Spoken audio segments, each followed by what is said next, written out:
Am I the meanest?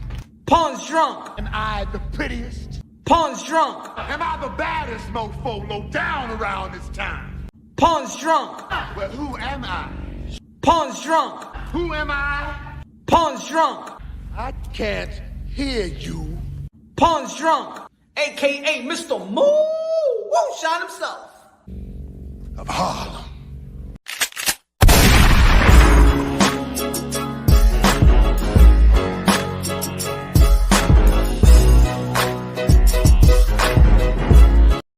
You already know this is Punch Drunk Boxer, aka Mr. Moonshine himself. Here with my man, my broski, Mighty Max Boxing. Yo, thank you so much for having me on the channel, man. I can't wait to just talk some boxing with you and have some discussions. Let's go, let's go. A lot of things happen in the sport of boxing, man. How are you though? How are you so far, man? I'm doing good, man. Just chilling. Been busy with school, but I've been trying to keep up as much as I can with the sport, and we've been getting lots of news lately, and just excited to see the sport progress. These young fighters getting these opportunities and these fights being made. That's what's up. That's what's up, man. How you like how the 2021? How you like how the 2021 ended? I mean, I think it was a great year.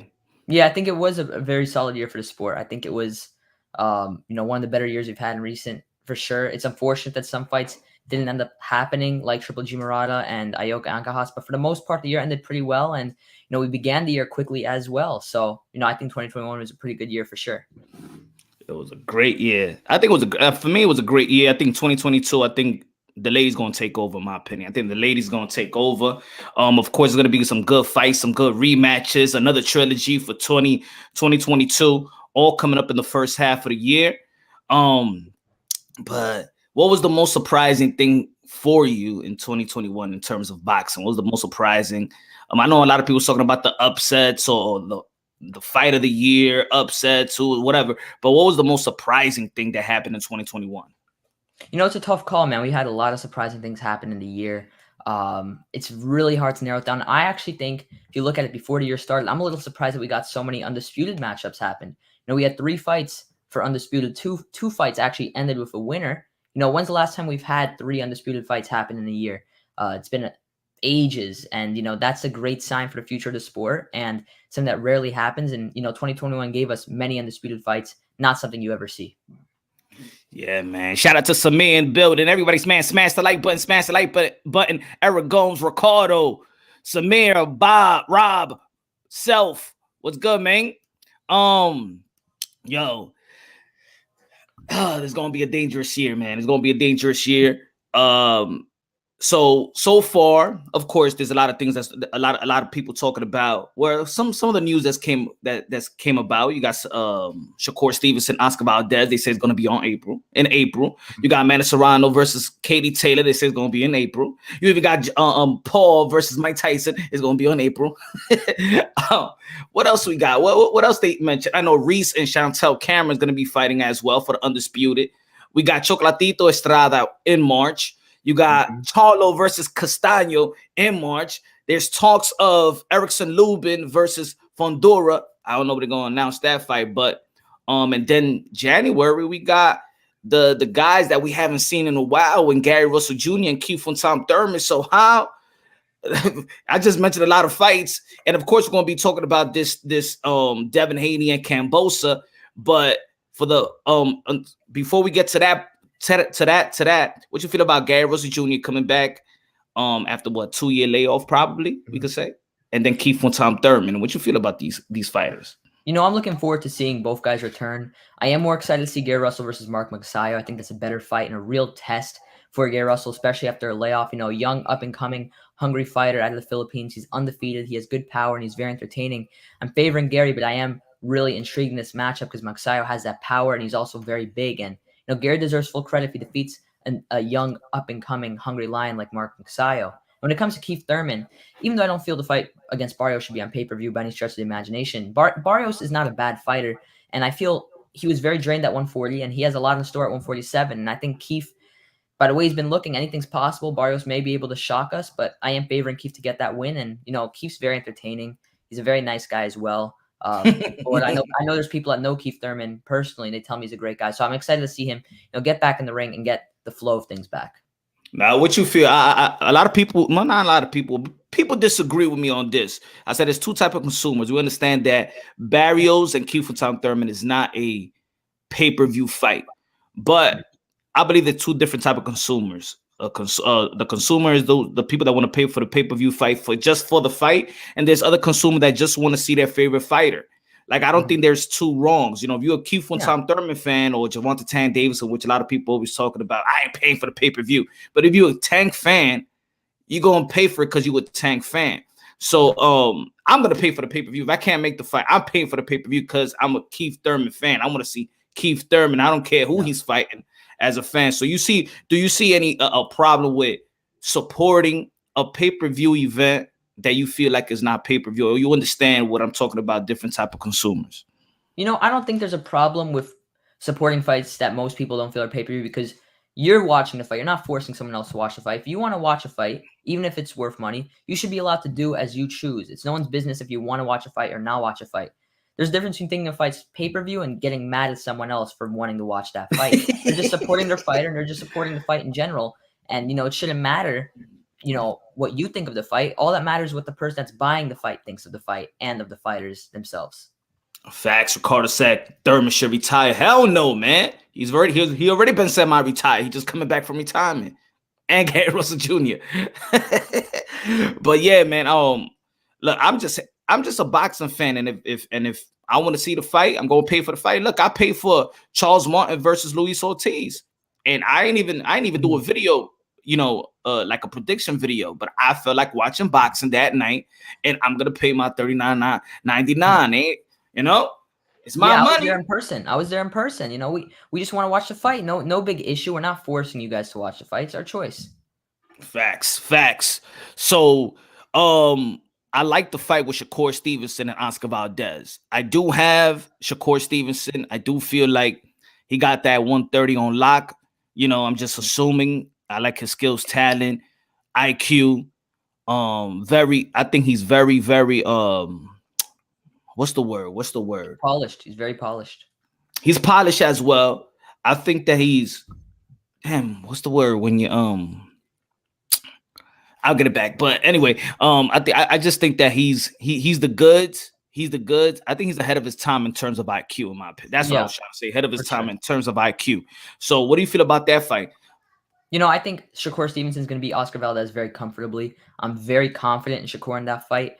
The only way Valdez could win that fight, in my opinion, is if he lands some wild shot that connects on the temple and he gets Shakur out of there. But genuinely, I'm very confident that Shakur wins a very wide decision, outboxes Valdez, beats him up a little bit in the inside, and, you know, outclasses him on the outside. It's unification. You know, Valdez is ranked #1 in the weight class based off of his win against Burchell, and he is a good fighter. So I'm excited to see Shakur get that real statement win, that real test. But I think Shakur stylistically should have a very easy night against Oscar Valdez. Yeah. Shout out to X-Shape Form. He said, man, don't this kid got algebra homework, man. He's cooking right now. He's doing homework right now. Yeah, I made sure to finish all my homework before I got on here, Punch. That's what I'm talking about. You see, straight A student. I tried. X-Shape Form in the building. What's good? Fighting Sports TV. What's good? Smash the like button, ladies and gentlemen. Smash the like button. We right here with Mighty Max Boxing. Everybody subscribe to Mighty Max right now. You got a smartphone. Right now, so do it. Thank you. One of the good voices out here in the YTBC, man. One of the great independent boxing talk dude out here in the scene. So yeah, man, I love the fight. People trying to say that Bob Arum is forced to get the Shakur and Oscar Valdez fight because of the situation he's having with Terrence Bud Crawford. And I know you've been hearing it, and a lot of people have been hearing it about the case. I seen the paperwork. I mean, I'm not even trying to talk about the paperwork, in my opinion. I was very about the race bias. I don't see it. If there's something else, I mean, if there's something else that they need to compensate Terrence Bud Crawford aside from the racial bias, in my opinion, then, you know, if you got a case, you got a case. This is the channel, in my opinion. I always give the fighter the benefit of the doubt. They're the one that risk their lives. Yeah. So if he's fighting for something, there's something there. Then I hope he get compensated. But I just don't understand about the racial biases, because we've seen Bob Arum work with all different type of fighters from all different type of ethnicity. You know, what do you feel about the briefly about the situation with Bud and Bob?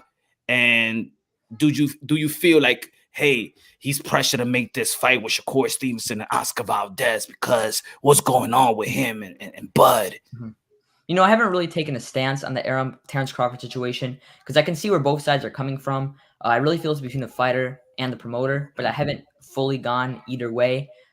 Anything's possible. I could see both arguments very strongly. Now, was he pressured to make Shakur Stevenson versus Oscar Valdez because of this?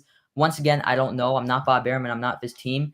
If the Crawford situation pressured him into making Shakur Valdez, then that's a good thing. It's good that, you know, Crawford, you know, initiated some movement for Top Rank and Bob Arum to make a really solid fight. But I don't know. You know, I'm not going to take – I haven't been able to really make a choice because I can see where both sides are coming from, and I don't know fully. But, you know, hopefully everything gets sorted out and we see Crawford back in the ring soon, and hopefully everything, you know, just fixes itself. Dirty Red said the kid knows more boxing than your average channel. Mighty Max is a kid, but he's the man for real. Go subscribe, then come back. Yeah. Leave. Come right back. Subscribe to your boy Mighty Max, formerly known as Mini Max. Cross that out, Mighty Max. Thank you, I appreciate it. But yeah, man. I don't know. I mean, look, we could say the same thing for why the WBA was straightening their you know, with the belts and things of that nature. Something happened, right? The Fox situation, he got robbed. The judges, and boom, now the WBA feels like they need to really fix what's going on, right? And maybe when something bad happens, you know, maybe it's a blessing, right? It's a gift and a curse is a blessing, right? Well, whatever. At least we're getting a good fight, right? For sure, yeah. Great fight got made out of a unification. Yes. And also an April fight that I didn't mention in the beginning. You got Nonito Donaire versus Naoya Inoue. The Flash. Nonito Donaire. The Fountain of Youth. Inoue. And I believe that, and good looking out, Dirty Red, and I believe that Nonito Donaire did humanize the monster. What do you feel about that? What do you feel about the rematch? They both coming with good momentum. Both of them have 2 stoppages each. Mm-hmm. And I see nothing slowing down. Nonito Donaire. I had an interview with him. Everybody go check out the interview if you haven't checked it out. And yo, him and Rachel Donaire talked about important things that young fighters should look after. I mean, the lawyer ain't gonna tell you that. You gotta pay for a lawyer to tell you what they was telling us. So what do you feel about that fight, that rematch with Naoya Inoue and Nonito Donaire, the monster versus the Filipino Flash? You know, I think it's a great fight because it's unification, and Donaire has built off a lot of momentum since that Inoue loss, which was a very competitive fight. Inoue clearly won it, but Donaire hurt Inoue. He won some rounds, and, you know, he made it really entertaining, and it was many people's fight of the year. So we know it's going to be a great fight again. We know Donaire has regained a lot of that hunger. He's looking really fresh in his recent fights. That brutal knockout against Nordino Bali. I picked Donaire to win that. I didn't think he'd win it that easily against an undefeated champion. Then he came back and beat an undefeated contender, knocked him out 4 rounds in Gaballo. No, there's no real other test for Inoue at 118 aside from Casimiro, and it seems like that fight's tied up. So, you know, I think this is a fight between the 2 best guys at 118. I'm looking forward to it. I'm picking Inoue to stop him this time, though. I think from the mid to late rounds, and hopefully he can get undisputed against Casimiro. And if that can't happen, he can move up to 122 and fight one of the champions there. Ooh, Stephen Fulton. Fulton, Marujan, 2 great fights. I think Inoue beats both, though, but I think they'll both be great fights. Yeah, I mean, look, that fight is a good fight, and of course, Naoya Inoue is going to be the favorite for that fight, but I think it could be hard. I mean, these guys already know each other. You saw, you know what he barbecued the Chris Nonito Donaire stood up, he cracked the orbital bone. So, one thing I do like about the fight is, like I said earlier, he didn't look like a monster. He did look good. He did look great, but he did not look like a monster. And probably that's that experience of Nonito Donaire. And maybe he does have extra confident. Both of these fighters should have extra confident. But you know who it knows, the guy that he's fighting knows that he's not scared of him. He don't fear him. That monster stuff is he can't come that night with that type of aura. And you know, it knows that. And he's gonna know that he's in it for the fight. he knows that Nonito Donaire could take your best shot. You know? Yeah, for sure. But also vice versa. Nonito Donaire knows that I could take your best shot as well, that you could take my best shot as well. So I think that this fight is going to be very, very good. And I think it's going to be more of an ultimate chess match than the first one. Yeah, for sure. I think it's going to be much more intense because I think people are actually giving Donaire a shot this time, while the first time people just expected Donaire to be an opponent. And I think Inoue knows what he's in against even more than he was the first time. But I think Inoue's gonna. I don't think his orbital bone's gonna get re-injured. I think he's gonna have full vision the whole fight. I think he's gonna stay fresh. I think he's gonna take Donaire out probably even around the 9th round, something in that range. Ooh, I still haven't. I can't do the prediction first. I mean, yet I gotta break it down. I just see two hungry lions, two high confident fighters with great momentum coming to this fight. And that's the best thing, is when two fighters come with great momentum. It's almost like I wish that we would have seen Floyd Mayweather and Zab Judah come with great momentum. Zab Judah lost, and that killed that momentum. Yes, it was a good matchup, right? Marquee names. It was a great, promotion to the fight, but it lost steam because Zab Judah just didn't have that momentum to fight Mayweather. Now, this fight right here has a better momentum than the one, in my opinion, even though that it was a tournament, but it just have a better momentum. I think when we was thinking about Nonito Donaire, we was thinking about, is this going to be his last fight? It's Father Time. And seeing the last two fights, I don't hear nobody talking about his age no more. I don't hear nobody talking about Father Time. So I think this is a better, I think coming into this fight, it's going to be promoted heavily. I think it's going to be more of respect in terms of nobody's going to be talking about no age. They're just going to be talking about strictly skills. Yeah, for sure. I think people really realize that this is actually an elite fight, and it's not a stepping stone for Inoue. Like many people, even myself, I'll admit, thought it was. I apologize for my dog barking, by the way. It's all right, man. We ain't out in the studio, man. But yeah, man, I think in general, I think people realize that Donaire is actually top guy, and I actually think the second best guy at 118. So I think Inoue deserves full credit if he wins this fight, even if Donaire is older. He's really big for the weight class, and he hits really hard for the weight. And 118 Donaire is one of the best fighters in recent years. Facts.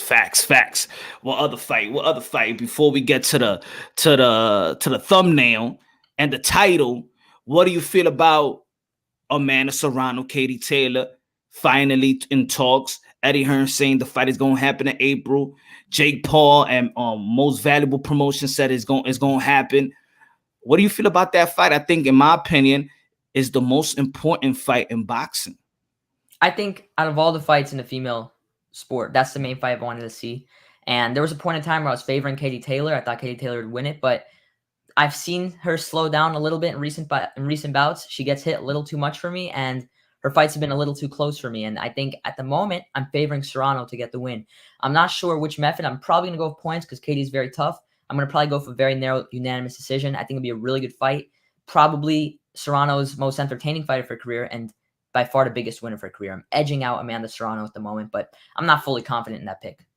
Woo! See, I'm fully confident in that pick. But not trying to say it's still like a 50-50 fight, but I'm very confident. We're talking about momentum, right? I think the Serrano does have a momentum. I haven't seen her slow down. I haven't seen her get weaker. I have seen Katie Taylor slow down, especially on the defensive end. She is getting hit. She is a lot of people feel like the Pursuing fight, she probably lost that fight.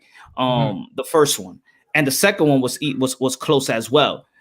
I just see there's enough video of Katie Taylor and her and the holes in her game. And I just feel like if they have a good great game plan, Serrano got a good game plan. I think that it's almost like Serrano got a legit pro game. She got a pro style. She don't throw a lot of punches, but she throws enough punches to really overwhelm you, and she sits on her punches real well. She's on the move. She also does get hit, but it's because she's trying to get you out of there. So of course she's willing to take it or give it, and her power is legit. Her jab, her setup to the power is legit, going to the head and then to the body. Katie Taylor overwhelms you with her output. I think nobody gonna have a better output than Katie Taylor. But again, she does get hit.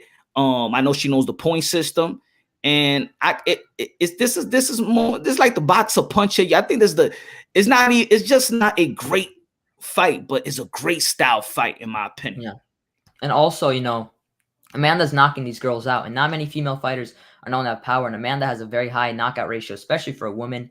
And when she doesn't knock these guys out, if you saw her last fight, her opponents' faces are looking deformed after fighting her. I mean, she is absolutely battering these opponents. She's hurting them. She's hitting them like men would hit them. And, you know, she's showing so much power in these bouts. And I don't know how Katie's going to be able to handle it, because Katie loves to trade in the pocket. She loves volume fights like the defined person fights. If she has that type of fight against Serrano, it's not going to end up well for her. And I got Serrano 6-4, maybe 7-3 type of decision. Good take. Samir was good. He said Serrano is going to put the beats on Taylor. HLD in the building. What's good, man? Everybody smash the like button. And don't forget to subscribe to Mighty Max Boxing. Subscribe right now. You got a smartphone, subscribe right now to this man. Appreciate it for sure, man. HLD. It's a very low talent pool. And a woman, you mean the woman X-Shape form? I mean, look, everything has its evolution. And what we're seeing right now with women boxing is it's hitting its peak. And I think it's just going to stay there. 2022, we got a lot of great matches. Mayer, we've seen Alicia Baumgartner, stop Harper. That was a good fight. You got and the possibility of Baumgartner fighting Michaela Mayer. You got the undisputed Jessica McCaskill. Who's she going to be fighting next? We got Natasha Jonas going to be back in the ring, and Natasha Jonas. The only little issue is that the elite women fighters right now, they're in their mid-30s now. Yeah. So this why I think these fights got to happen now. And if a lot of these great fights happen in 2022, as I am assume and predict that it's gonna come through fruition, Reese, Chantel Cameron, another undisputed bout, I think that this is gonna be 2022. For my opinion, is gonna be late women's boxing. It's gonna be the women's boxing. They're gonna take over. I think they're gonna highlight the year. What do you feel about that? Well, I definitely think that women boxing have some really interesting and, anticipated matches on the horizon. I mean, Taylor Serrano, and especially in America, at least I'd say, Mayer and Baumgartner, a fight that has gotten a lot of hype through Twitter and through social media, and a lot of back and forth there. So I do think if we get more of these type of rivalries, or potential two top elite fighters fighting each other with a lot of buildup, I think that female boxing can definitely build itself back up. I still think there's a lot of way to go, obviously, and I think there's a lot of things that they need to fix in the system. But I do think, in general, that female boxing does have potential to go up for sure. Facts. So look, we be in Twitter. A lot of people out here be in Twitter. We see it, we read it. See Devin Haney, George Kambosos. George Kambosos beat Teofimo Lopez October 17th. New York City, my city, Madison Square Garden, Hulu Theater. An upset, one of the upsets of the year. George Kambosos was out there in the gym looking like Clubber Lang throughout the whole year. And we see, Teofimo Lopez was looking like Rocky in 3, when Mickey is telling him, and Mickey, come on, let's go back to that gym. They was promoting a lot. They was out there. They was going to a lot of events. A lot of people say that he didn't take it serious. Of course, they talked about what led to the fight. I know exactly what led to the fight, but in my opinion, nobody cares in the sport of boxing. Nobody wants to hear the excuses and things of that nature. The post-fight interview, I believe, hurt him more than just actually losing the fight. I think the post-fight interview actually hurt him just as much or more. And look, once you're a boisterous type of team, and you take a loss, the world of boxing is gonna come down at you. So all you got to do is get back in the rims of things, get back to the gym, go back to the drawing board, see what needs to be fixed. Hopefully the health is great with Teofimo Lopez, but we have a new emperor in the lightweight division. His name is George Kambosos, and got to give it credit where credit is due. And we got Devin Haney, who, in my opinion, I'm gonna say it like this because I know a lot of people feel like, hey, yo, Punch, you always going at Haney, you always going at Haney, but really I was going at the WBC. And I guess that he was getting into the crossfires. But first, what you think about that fight? What you think about that fight? And what you think Devin Haney needs to do to get the fight? Or what he's not doing to get the fight? I think Haney and Kambosos is a very interesting fight. And, I think it really depends on how both fighters turn up. Because we've seen Devin Haney look sensational. Then we've seen him have some more flat performances. We've seen George Kambosos throughout his career look like a decent, maybe top 10 guy. And then against Teofimo Lopez, he looked like a potential man in that weight class. So I think it's a really very fascinating fight. I've gone really back and forth. I see it being a very close decision, but I'm going to narrow it out to the fighter that I have more confident will show up as his regular self, and that's Devin Haney. I'm nicking it to Devin Haney. I don't think either guy would defeat Vasyl Lomachenko at the moment, though. I think Loma, if he faces the winner, would beat both of them, but I do think that Devin Haney would edge out George Kambosos in a really, really fascinating fight and become an undisputed champion if it got made. Woo! Now, I gotta see. I hear it.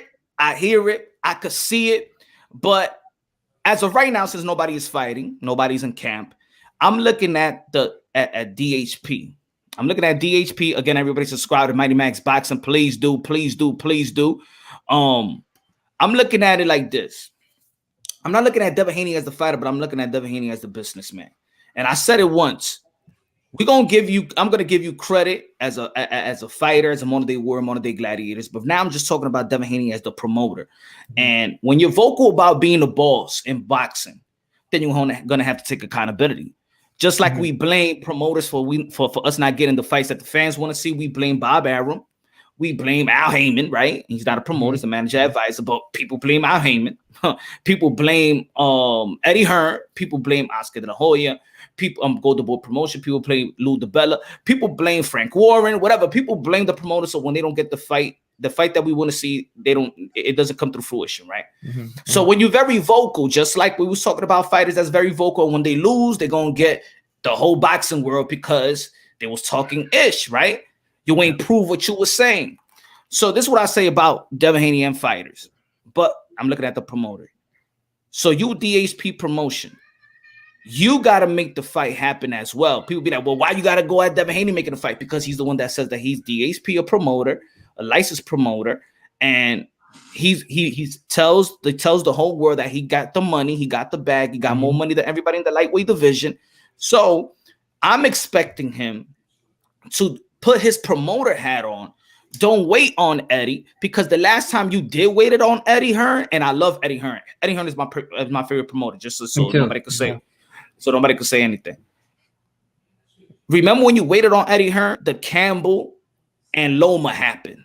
Yeah. So I'm saying, don't wait on Eddie. You're a network free agent. Go out there to Australia, see the site fee. You say you got the money. Now, if you don't got the money, say you don't got the money. Don't say that you the boss. Don't say you got more money than everybody else in the lightweight division. How much I get paid, how much you get paid, shaming everybody. Don't. And I'm just talking about the promoter. I'm not talking about the fighter. I'm talking about DHP as the promoter. Yeah. I'm saying get the fight done. However you need to get the fight done. Get the money, get the site. Go to Australia, move out there, do the Shannon Briggs. I don't give a damn. Go get the damn fight. Because you know and I know that Bob Arum, who got Lomachenko as a rated #1 in the WBO since they put him out there since August, late July. They moved it. Lomachenko was #1 since I think July or August. So the clock been ticking since then. Late spring or late spring or early summer, they're gonna order this fight. So if I were you, I would try to get this fight before Bob Arum, the politics of boxing, gets in the way of your dream once again, just like they did with Luke Campbell, just like Lomachenko and his team petitioned for the franchise. Just like Ryan Garcia was the mandatory, didn't want to fight you. Everybody is cock blocking you. Lomachenko has been cock blocking you. So if I were you, they about to cock block you again. Yeah. What do you feel with them? And so let me know if I'm wrong for thinking this way. Let me know, Max. Yeah. I will. But I think in this situation, I agree with you. I think Devin Haney saying he's his own boss and this and that, he has to stay with that when these fights don't get made. He can't blame Eddie. He can't blame Ali. He can't blame Bob. I've noticed a lot of blame towards Eddie and Bob. But let's be honest. You say you're your own promoter. You got to make these moves to get these fights done. And, of course, these fighters, they may not always want to fight you, but you can't be blaming the promoter. You're your own promoter, you said. And it's the same thing with Errol Spence, saying, he's his own promoter and, not fighting Crawford any means necessary. But that's a different discussion. But just in general, I agree with where you're coming from. You're your own promoter. You got to push these fights happen and make these moves, not just talk on Twitter. So yeah, that's how I strongly feel. Other people may take it like, oh, but you expecting him to do this. And look, Kambosos got the options right now. You notice that even you with the and I'm talking about Devin Haney, you notice that even you with the strap, that strap hasn't brought you that type of power that a champion supposed to have. We noticed this in boxing, that the belt, not everybody wants to be a champion. Not everybody wants to unify. Not anybody want to pay them sanctioning fees or the belt fee. We see Bubo Andrade is a WBO middleweight champion. Ain't nobody gunning for him. Ain't nobody desperate to unify or even capture. Look at what's his name? Jaime Munguia. He was in position to get a mandatory. He was in a mandatory position to get a Devin Andre. Nah, let me go to the WBC.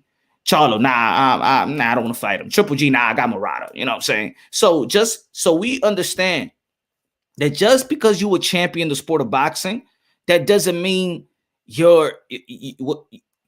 that belt brings power. That brings everybody that they want a part of that, whatever.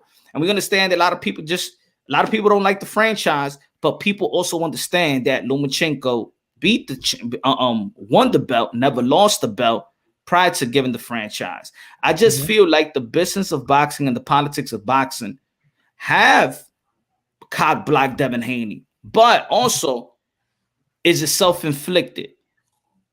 You know what I'm saying? Are you letting them do it? Are you putting yourself in position because you're in position to drop the belt? A lot of people hate when I say drop the belt. Okay, don't drop the belt, but then don't complain though.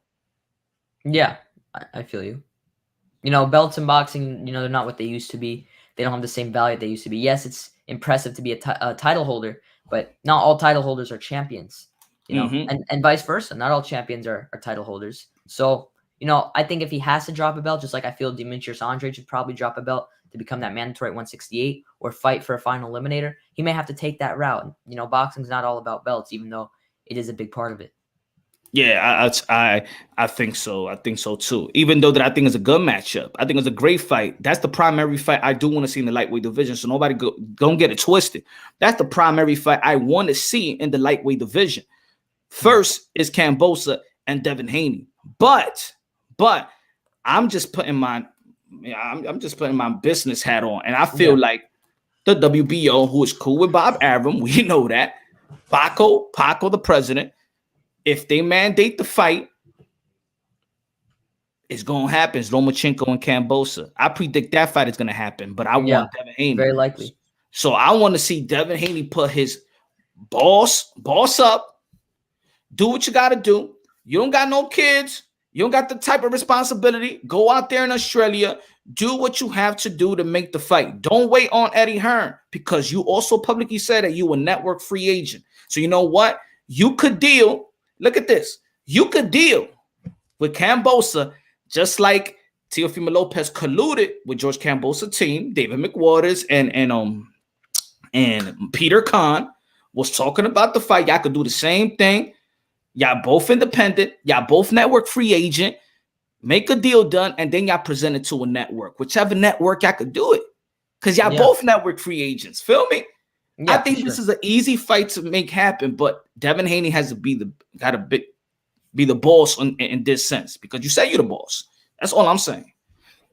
Yeah, for sure. I agree. You can't be making those statements and those claims without any backing to it. Facts. What do you also what do you feel about also in the lightweight division? Of course, is talked about a lot. You got Gervonta Davis. We don't know who he's going to be fighting. I think he got a jury trial in March. Hopefully that goes good, but you know, well, hopefully it goes good on all parties because I know it was a hit and run and things of that nature. But I don't want to get into that. But we got Gervonta Davis. We got Ryan Garcia is going to be back. They said he's going to be back. He said he's going to be back in April. So April's looking like a hot month for the sport of boxing. Sure. You got who else? Who else we got that's ringing bells? I think Jojo Diaz, he could get a good opponent. Even Isaac Cruz. Isaac Cruz, who had a great outing versus Gervonta Davis. A lot of people felt like he won. I don't feel like he really won. It could have gone either way, but I had a draw personally. David. I thought it was really I had a draw. It could have gone either way, but the way that people was talking about, like, oh my God, it's a robbery. Like, yo, close fights ain't robberies, man. Yeah, boxing fans, they're really loose with that notion of robbery. Whenever a fight doesn't go the way they want it to go, they just assume it's a robbery. They could have the fight 114, 113 with like 5 swing rounds, but if it goes to the fighter that they weren't rooting for, they'll claim it as a robbery. Yeah, they'd be like, it's crazy. They'd be like, yo, it's a robbery. What was your score? I had a 7-5. There's no damn Yeah. no damn robbery. A robbery is like, hey, yo, it was a close fight. Then they had it 118, 110. Like for me, a scorecard could rob the fighter, right? Yeah. Not rob the fight, but rob the fighter. Like when one judge gave Miguel Cotto 1 round versus Mayweather, I said, come on, he didn't win just 1 round. Yeah. Like that was harsh. I think that's why he teared after the fight. He couldn't take that judge saying, I won 1 round in a good fight. When Mayweather also said that I was his hardest how you say it, fight, one of the hardest fights of his career. It's crazy. But these judges, man, they're all over the place now. All over the place. But I want to see that. I want to see one of them mix it up with Gervonta Tank Davis. Me too. What do you feel about that situation with Gervonta Tank Davis? You think he's still got the training wheels, or they got the training wheels, or what you feel about that situation? I want him to tell Mayweather and Ellaby, please let me talk. I could speak. I could talk. I could ride a bike. I could pop a willie. What do you feel about Gervonta Tank Davis, Mayweather Promotions, how they've been, running his career? I think Floyd Mayweather and Leonard Ellerbe need to give Gervonta Davis some independence, because I think he's a really good fighter and has a lot of potential to beat some of these top guys at 135, but they're moving him like he's like Jaime Munguia. Like he's being moved similarly to Jaime Munguia, but the only difference is I feel Tank's a much more talented fighter. He's also considerably older, but they're moving him really slowly. There's a good shot he fights Rolando Romero next. I mean, why would that even be in the discussions? At his skill level, someone like Gervonta Tank Davis could easily viciously knock out Ryan Garcia, in my opinion. Could easily give Devin Haney a good fight. And I would pick Tank to beat Devin Haney personally. I think Gervonta Davis needs to start, if not at least fighting the main core guys, at least be fighting guys like Richard Comey and, Jojo Diaz and all those type of guys. Isaac Cruz at the time wasn't even looked at as someone good. He proved himself to be someone good, but before the Tank fight, prior to it, he was just looked at as an opponent. So I don't know if he would have fought Isaac Cruz if we knew how good he really was. I'm not sure if he would have. Man, I agree with you, man. I agree with you 100%.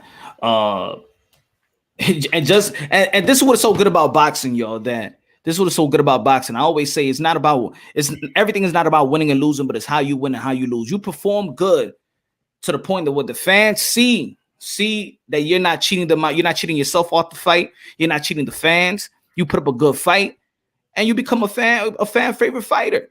Yeah. And we do live in the land of the underdog. Maybe it was the Rocky movie. I don't know. You feel me? That implemented that. If you don't have no horse in a race, you always go after. You always go for the underdog. Yeah. And I understand also when you don't have no expectations, like Isaac Cruz, and they actually, they match the favorite fighter. One thing that the boxing world does give that I do disagree is the moral victory. Mm-hmm. Yo, he got exposed. Even though let's say for example, you had it a draw. I had it a draw like that too. Yeah. Oh man, he exposed them. Oh, so then people, because they didn't expect anything from Cruz. If he does good, then it's like, yo, you exposed. Do you think that the boxing world is giving too many moral victories, or you think it's just fair? I don't know if it's too many moral victories or just too much of taking away credit from a fighter and trying to make them look worse than they did. I've noticed this happen just like with fighters, with fans being so loose with the term robbery. They've become just as, if not all, I wouldn't say more, but just as loose with the term exposed. Anytime a fighter gets touched clean, they say exposed. I saw someone on the internet trying to say that Juan Carlos Abreu exposed Jaron Ennis because he landed a few shots. I'm like, are you serious? Like these fans are so loose with the term exposed. It's crazy. And I think it's more of them taking credit away from the high-level fighter than giving credit to the lower-level fighter. Yeah, it's like when Devin Haney fought Jorge Linares, and he was outboxing him most of the fight. Yeah. And then he did the salsa, I think it was in the 10th round. Yeah. Oh, you saw that? Yo, Devin Haney, yo. I'm like, damn, he did outbox him, throughout the whole fight, but that's the only thing they remember.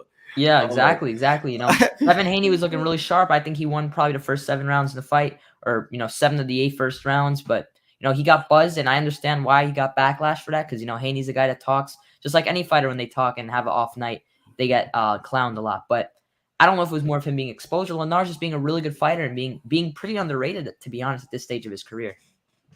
Now at this point, I got to give him props. At this point, I think he did get better from after the after the Jorge Linares fight. Yeah, I agree. Because when he did get touched up and they staggered, he staggered him, shook him up.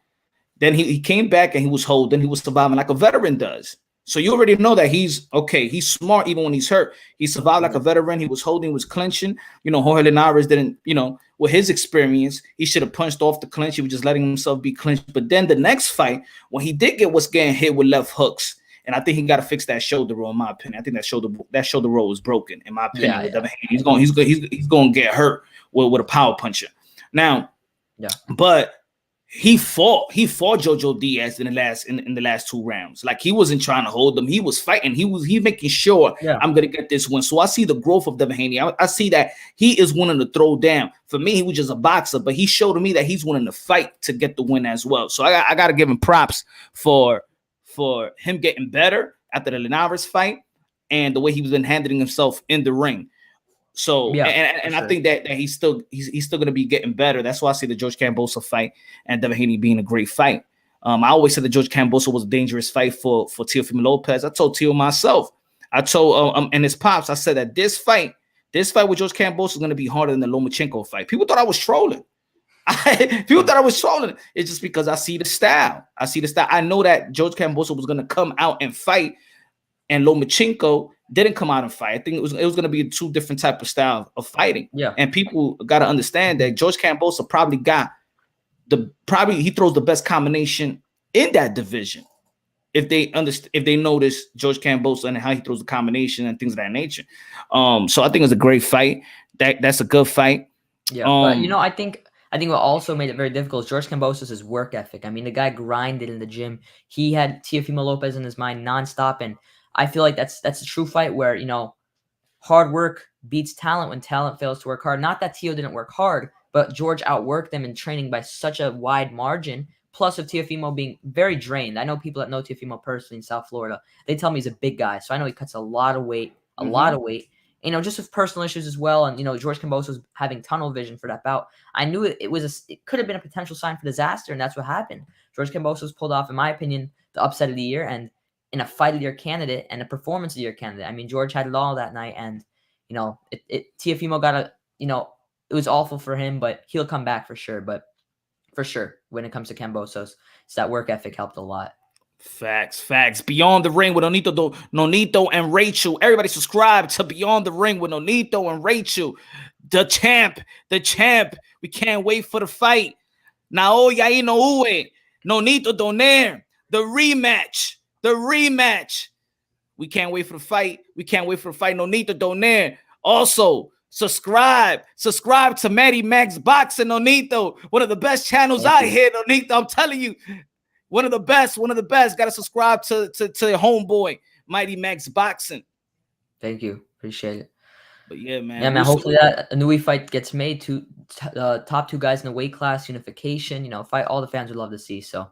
Let's hope that fight gets set in stone. I'll definitely be watching. Yeah, man. I think that's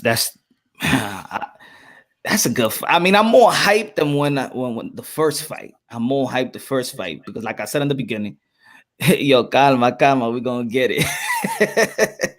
Yeah, man. Yes, get it.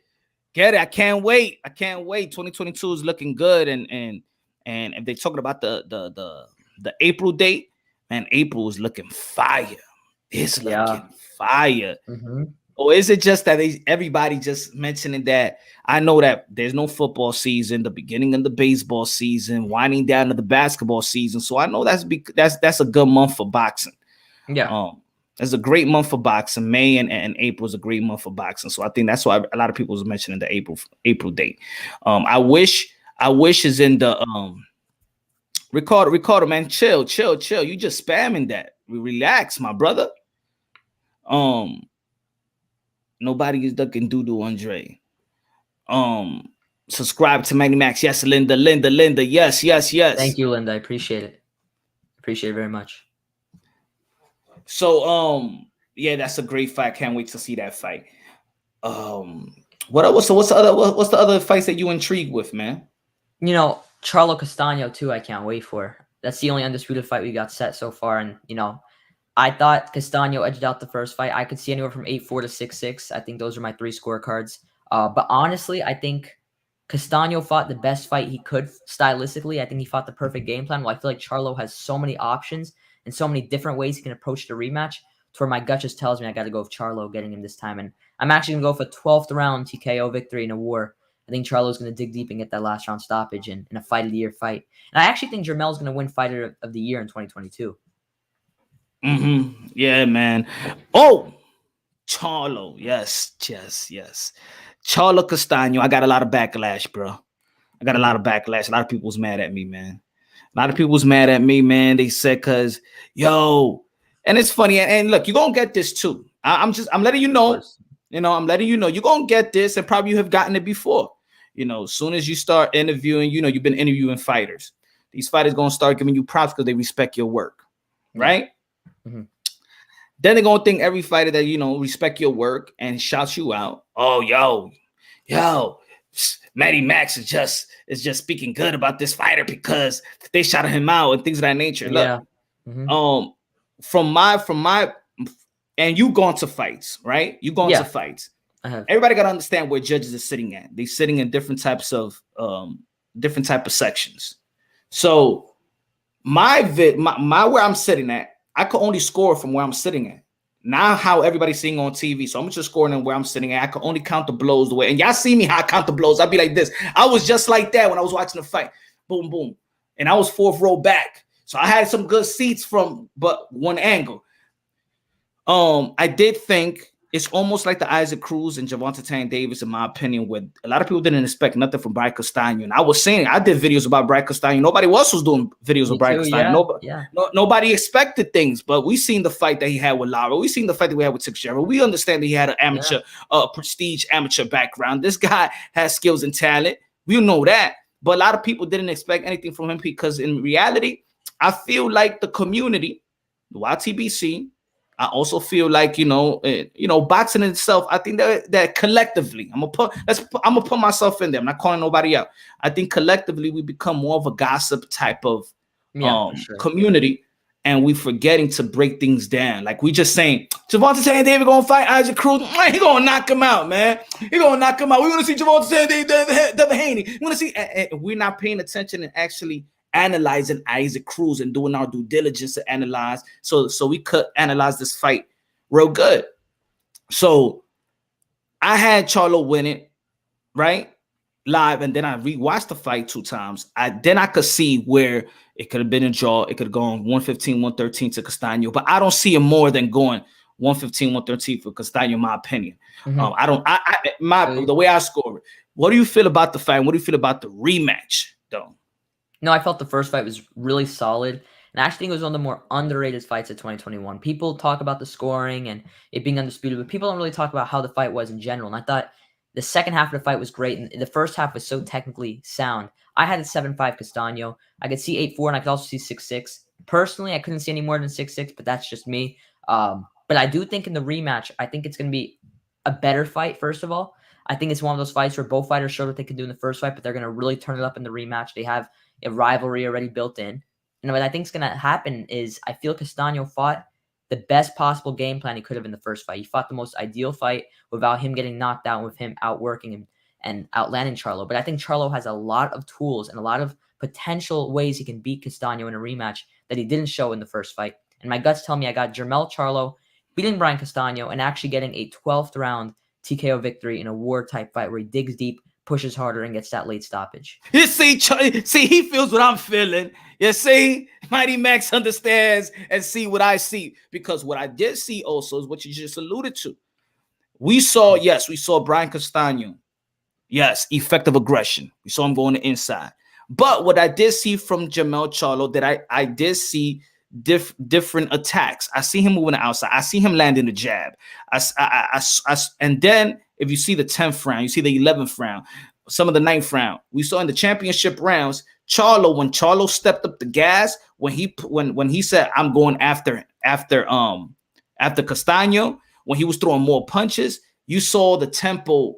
Castano couldn't match that tempo. Yeah. Remember, one of the judges even gave Charlo a 10-8 round on that 10th round. Yeah, that's actually the round I predicted Charlo to TKO Castano prior to the fight. I was so upset. I'm like, you almost got him out of there in my round. But yeah, what I noticed is people love saying Castano had Charlo hurt. He had him buzzed, I'd say, but I don't think he ever had him hurt physically.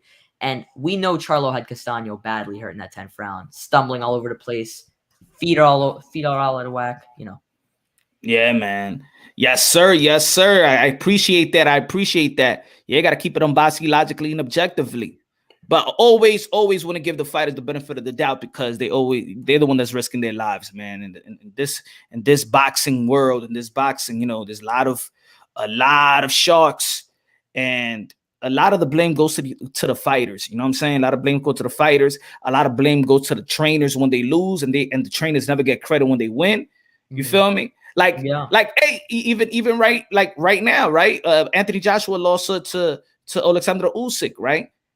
And everybody's saying that he should fire the trainer. They said that when he lost to Andy Ruiz. But then when he beat Andy Ruiz, nobody said anything about the trainer.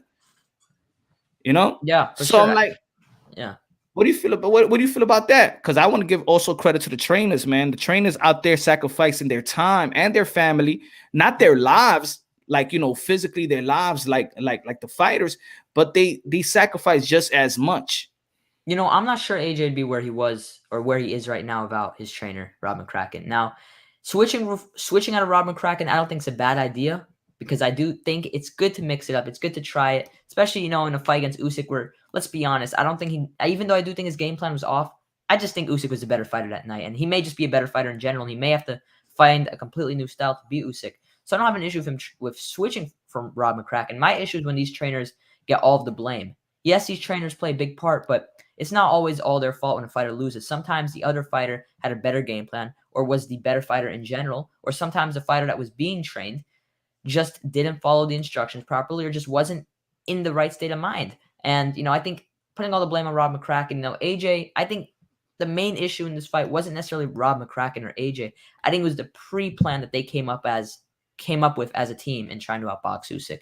And I also think we need to give Usyk more credit as well. I've seen Usyk pull off this historic win. He becomes unified champion in his second weight class, moving up, beating his opponent in his backyard. And I'm seeing people saying AJ, you know, should have been better that night. What if just Usyk was too good? Mm-hmm. Right? You know? I give Usyk a lot of credit. You know, Yeah. I give Usyk a lot of credit. But I got Anthony Joshua in a rematch. Here's how I'm looking at it. If AJ wants to try to outbox Usyk again, which would be really dumb, I think Usyk probably stops him in the later rounds. I think he would have had him figured out too much. I think if AJ comes in heavier and tries to knock him out, that's his best chance of winning. I think he'll buzz Usyk a couple times early, but I think he's going to gas out like he did in the Ruiz fight. I think Usyk's going to get to a mid-round stoppage, personally. I just think Usyk, he has that mentality. He's like, reminds you of George Kambosos, but more quiet and with more ability. He's just so focused always, so sound. He's just such a great fighter, Usyk, and I just don't know if I picked AJ the first time, by the way, but I don't know if he'll be able to do it. I think Usyk's going to get him in a rematch. I mean, I think he makes we learned that he make adjustments, and it's almost the same thing we could say about Jamal Charlo. He lost to Tony Harrison, I believe, but in my opinion, I believe that he did won that fight. A draw. It was a close fight. It was a close fight. But we saw what he did in the rematch, right? Yeah. So I do have confidence in Anthony Joshua, especially the way. See, one thing about the Anthony Joshua, and I was explaining this the other day, and we was explaining about, you know, fighters that have excuses when they lost.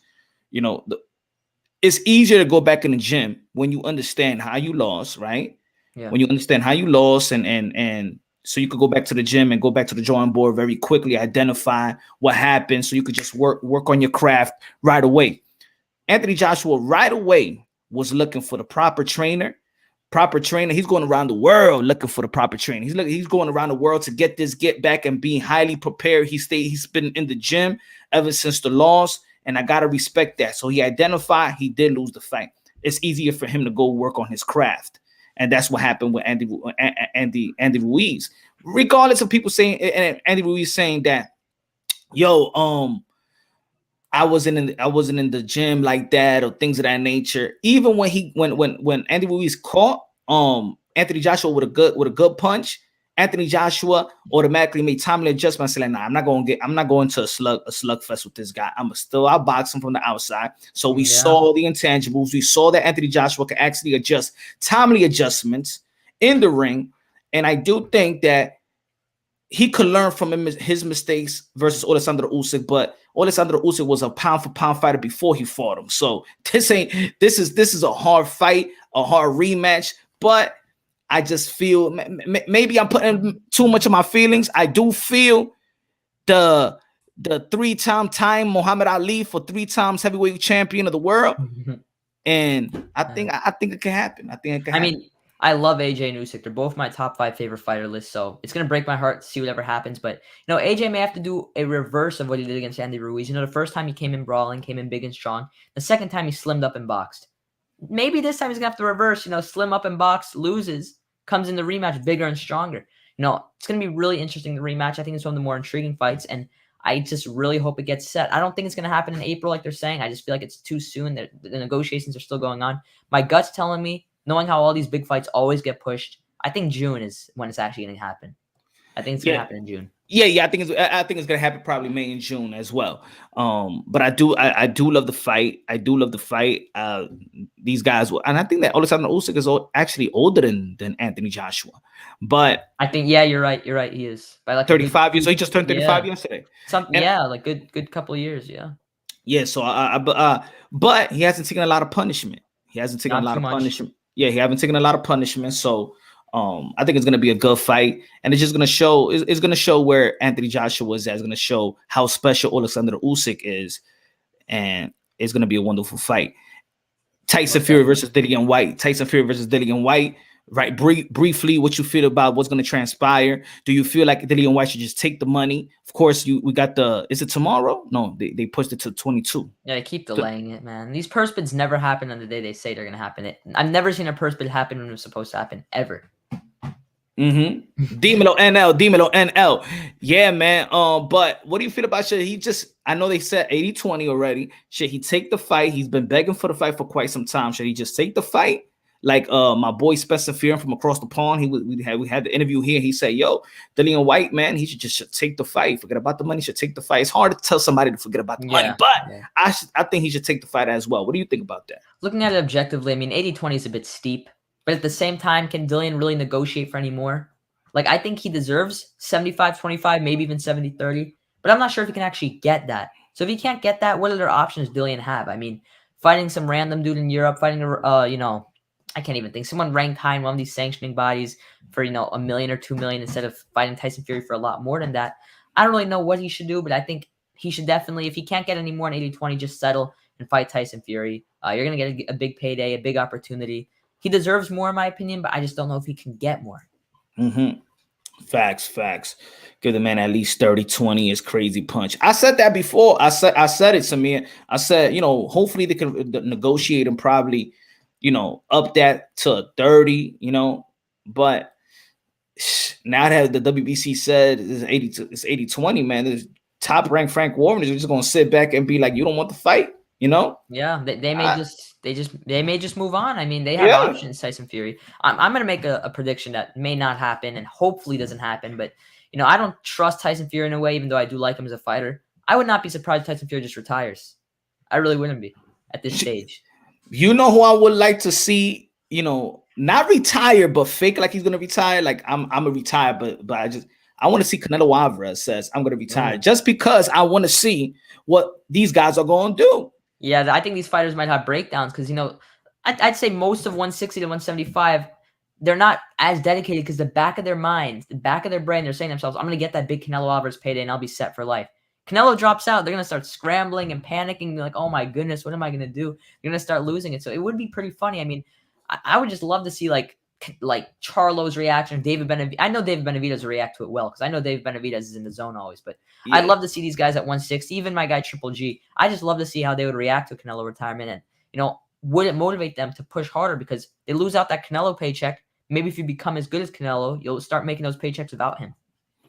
Yep. Rider of the Storm. Salute, bro. Welcome. Mighty Max Boxing.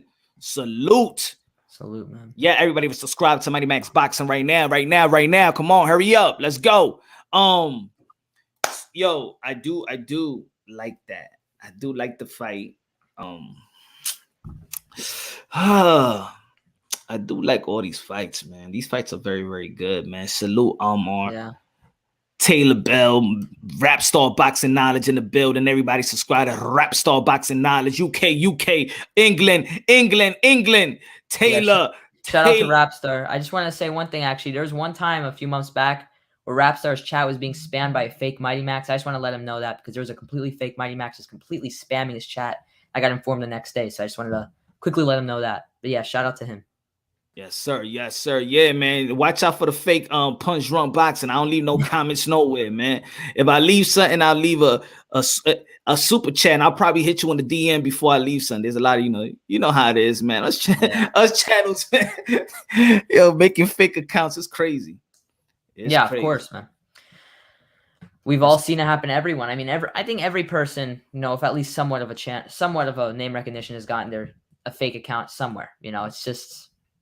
It's just how the game goes, I guess. It lets you know that people know who you are, though. It's a good sign in disguise. Yeah. What I was saying about Canelo Alvarez, right? Imagine if he does pull what Mayweather did, right? And I actually just think that Mayweather wanted to retire because that trumped the rematch clause he had with Oscar De La Hoya. Mm-hmm. And I don't think he wanted to give that rematch, but. He said he was retiring, right? He retired for a little while. But if Canelo Alvarez does that, I swear we will see Demetrius Andre versus Charlo, or Demetrius Andre versus Triple G, or Triple G versus Charlo. I will see Bivol versus Beterbiev, in my opinion. I think we will see these fights because now they're not gonna be waiting for Canelo Alvarez. I wish Canelo Alvarez said, yeah, I retire, and then just for a year and come back, Mexican Independence Day to see what these guys are going to do. I swear we're going to see the fight. Yeah. I mean, I think it would actually be interesting for his legacy because he could let these guys build some name. Because, you look at Canelo's opponents and they're very good fighters, but, Billy Joe Saunders was more looked at as an opponent. Callum was an opponent. Even Plant was an opponent. If he retires and lets these guys unify in their own and be the number one guy in their weight class, then he pulls like a Conor McGregor from the UFC and comes back and fights the number one guy in Canelo's old weight class, could have some nice build-up and could be, a really, really great win for his legacy, even better than it would have been if he didn't retire. Salute, Toby. Salute, Rapstar. Salute, Beyond the Ring with Nonito and Rachel. Everybody subscribe to Beyond the Ring with Nonito and Rachel. Shout out to Toby. I love Toby. Shout out to him. Toby. XJ Form said, imagine if Canelo fake retired and his comeback fight was Beterbiev. Oh my goodness. Hey, if Beterbiev fights Bivol and then we could see the winner. Hey, what do you feel about what insane, man? I think Beterbiev's the only guy right now I'd pick to beat Canelo from 160 to 175, and it depends if we get the Beterbiev that fought Marcus Brown or if the age keeps, slowing him down to injuries. But then what's going to be the excuse? Because we already heard the excuse. They're going to use the age excuse for sure. That's like the easiest one that they can use for Beterbiev's the age because no one's really exposed him. He hasn't really slowed down either. I mean, they could use injuries too. They did that to when he fought Sergey Kovalev, but he was old. I mean, if he fights, what's Beterbiev right now? 35 years old, older than Canelo Alvarez. Yeah, if Canelo Alvarez beats him, they come with another excuse.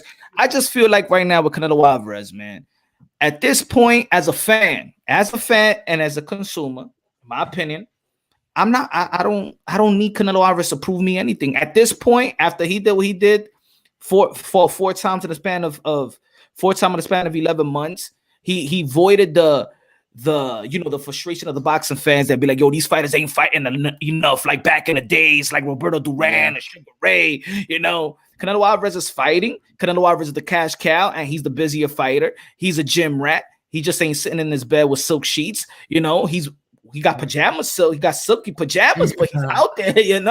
He's out there. But at this point, I understand as a boxer fan, a hardcore boxer fan, yeah, you could get your easy take another easy fight, get some money or whatever. If he wants to go to the cruiserweight division, become a 5-division world champion, I think people should applaud that. It doesn't matter yeah, really. I heard a lot of people trashing Ilunga Makabu, but if you paid attention, Ilunga Makabu is a very good fighter and cruiserweight WBC champion, massive puncher, very entertaining. Yes, he's not the best cruiserweight champion, but he's a cruiserweight champion. I mean, Canelo's 5'8". Right? Canelo's my height, He's not a tall guy. You know why? You know why people like to say that? Because they gotta be honest. You see, I'll be honest. I don't follow the cruiserweight like that. Yeah. I'm not as highly educated the cruiserweight division. I don't pretend to be educated about the cruiserweight division. I value others to actually educate me on the cruiserweight division. Like, yo, check out this guy. See, I like to learn. A lot of these guys, a lot of people want to act like they know it all. So if they don't know it, they'd be like, Makabu, who the cruiserweight, who are these guys? Or we talking about the lower division. Like, why is Inoue in the pound for pound so high? Like, who has he beat? Now you don't even follow it, so stop playing. I noticed that. I think boxing fan ignorance has become a rising thing in the sport. If a fighter doesn't know, if someone doesn't know a fighter, they're just gonna call them trash. I mean, people are calling my friend Cody Crowley, who just beat Kudratillo, trash when he was fighting Kudratillo. I know Cody personally, actually. I've interviewed him. I knew that would be a top opponent. And look what happened. He ended up beating Kudratillo. You guys got to watch some footage of these guys. Look at their resumes and look at them as fighters before you criticize the opponent. Give me one sec. But yeah, man, I was looking forward to the Makabu fight. I don't know. I think Don King got involved in it. Makabu's fighting Tabisu Machunu in a week, and I actually think he's going to lose that fight because Machunu is really good. So Canelo may have to find a new cruiserweight if he does want to become a 5-division champion. Yeah, man. Just boxing's all stacked up. It's just not. It's just not the traditional heavyweight, middleweight, welterweight, lightweight. But 115. 18, 22, 26, 30. It's like it's stacked up. And then you got and you know what? I'm not as frustrated with Spence and Bud Crawford not being made because we got great potential promising, phenoms at the welterweight. We got Boots. We got Virgil. We got Conor Ben across the pond. You know what I'm saying? So I'm not, I ain't gonna fight.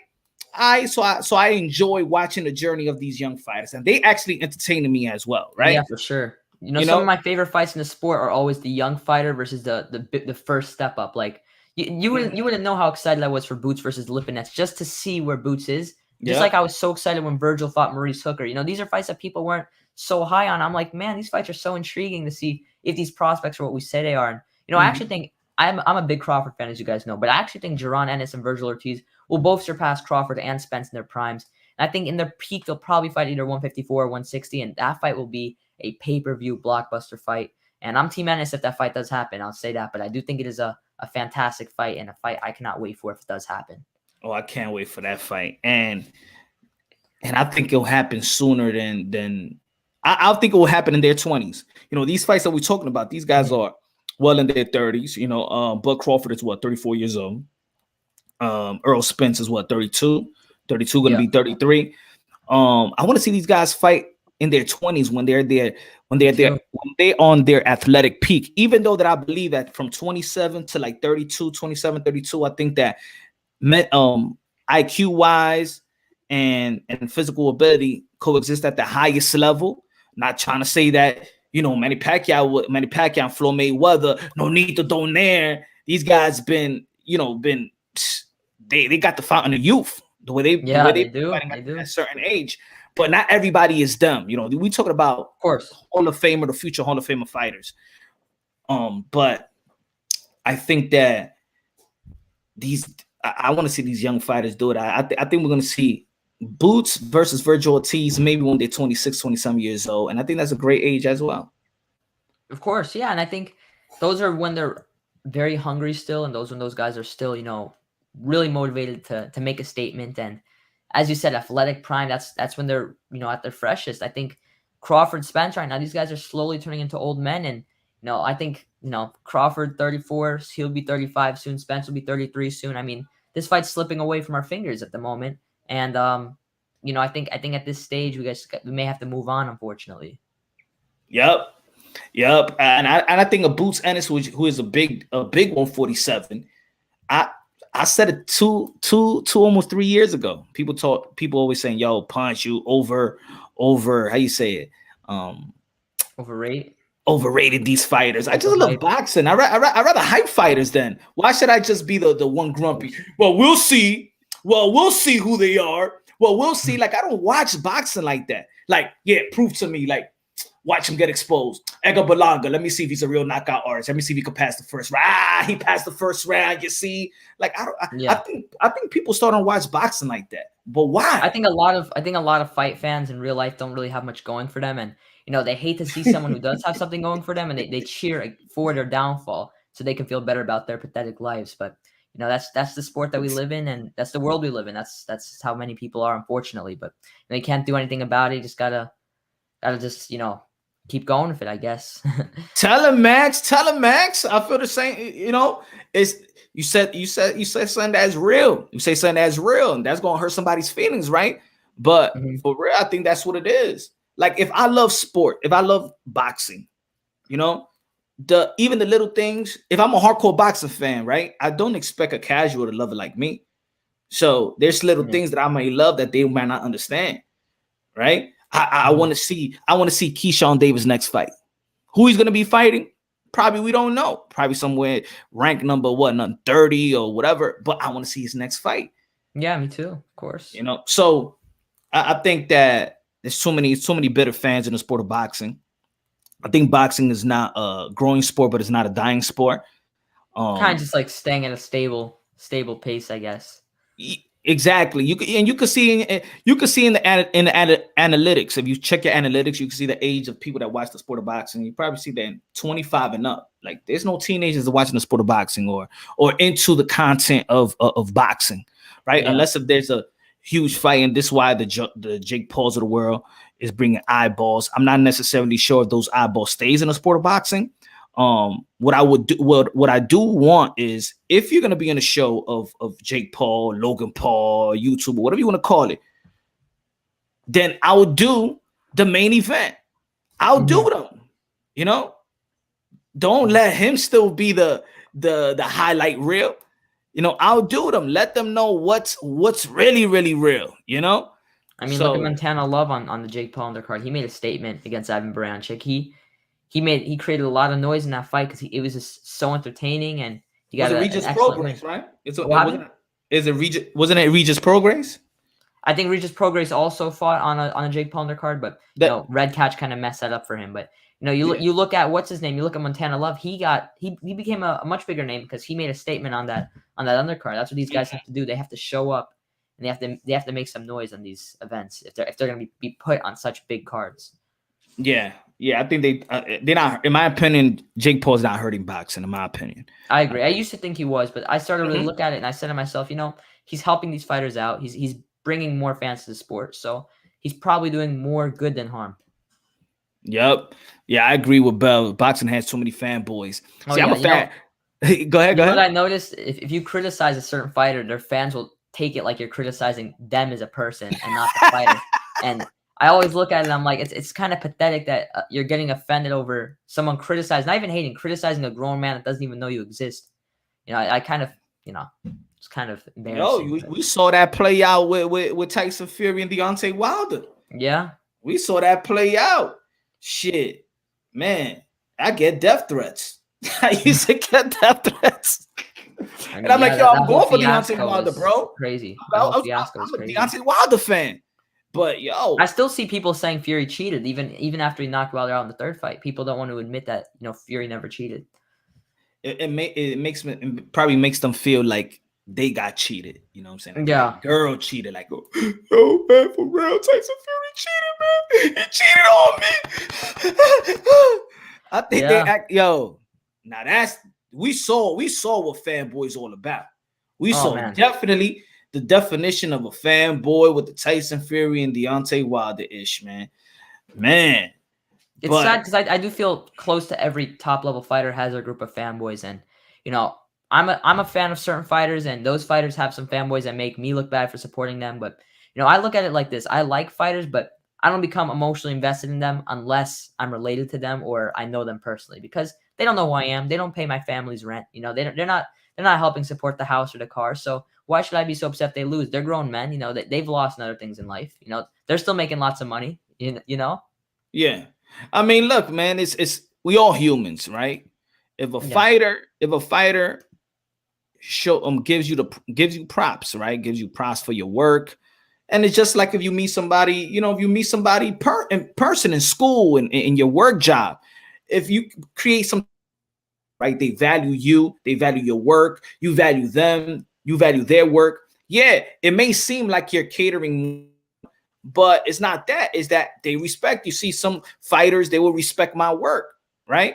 But other fighters will respect my work, but then you have a chemistry where I'm cool with Teo. Hey, don't, if anybody got a problem with that, that's your problem. You know what I'm saying? Yeah. You know, so and other fighters, I'm cool. Boo Boo showed me love.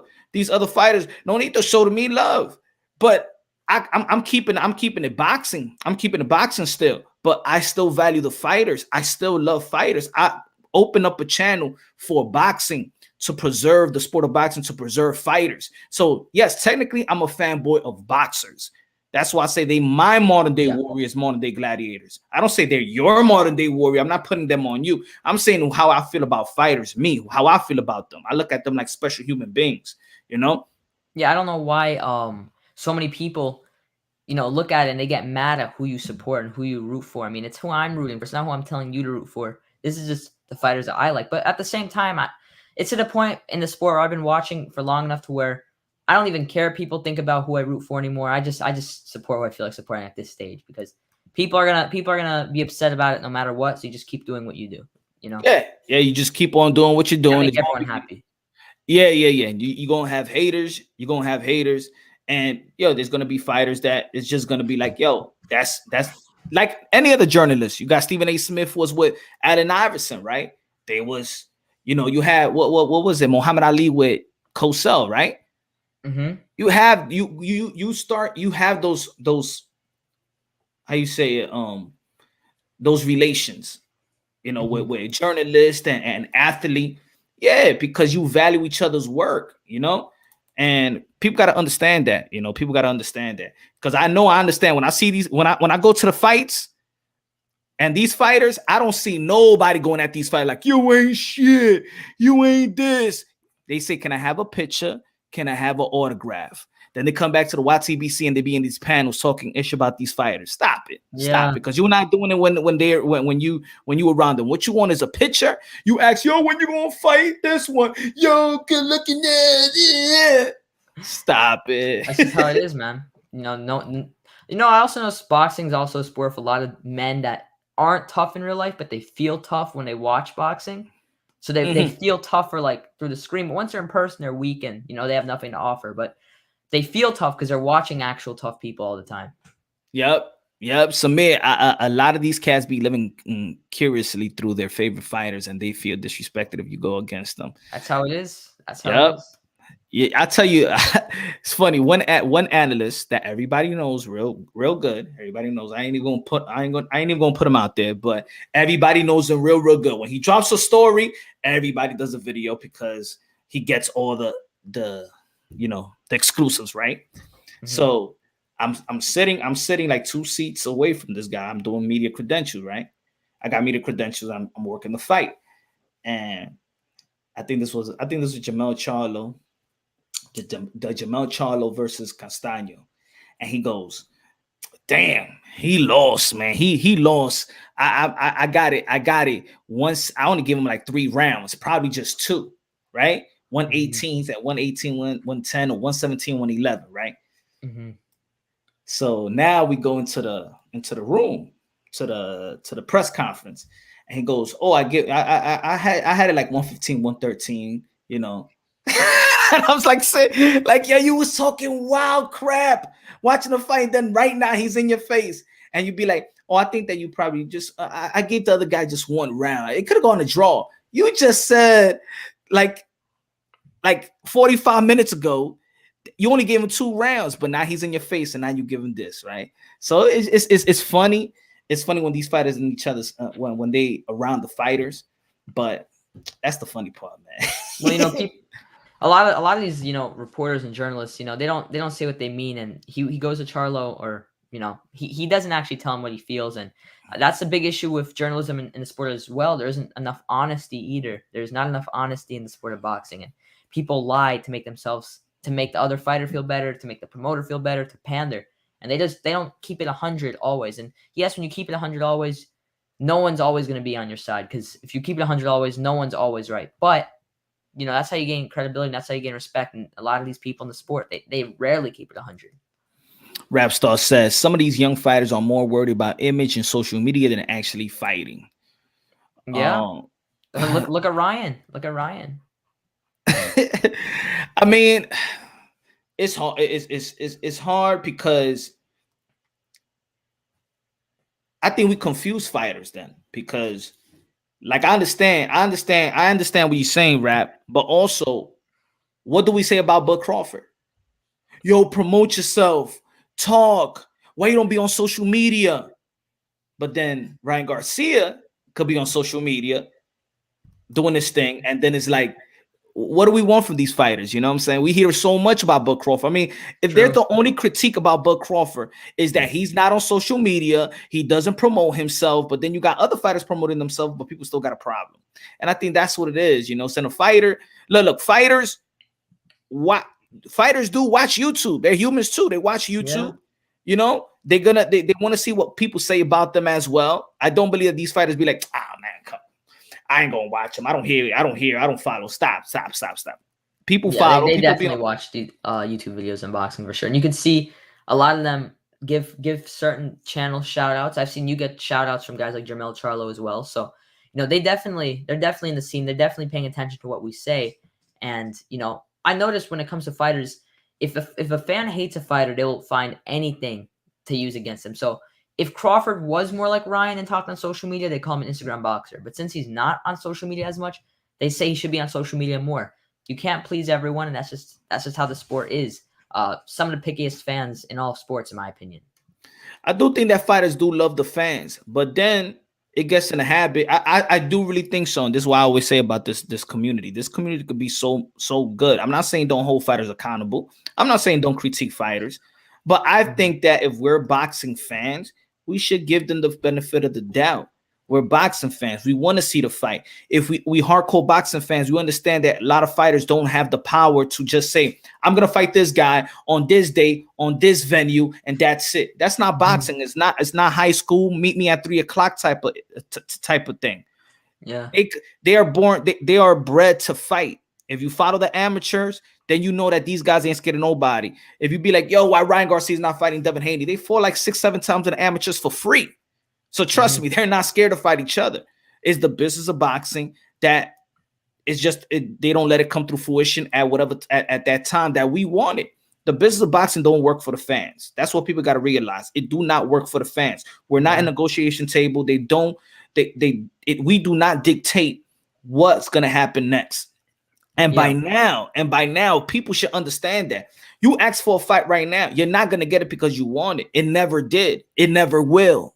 You know? So I think people need to stop being frustrated. Use your frustrating and point it somewhere else, because you're not going to change or you're not going to dictate when a fight comes through fruition, because just like we just said right now, fans are up and down. We don't want you to promote yourself. We don't want you to promote yourself. But he got a promotional company. Bob Arum should promote him. But you know what? You should take your promotional and take it upon yourself to get yourself out there. It's always something. It's always something, you know. Facts, man.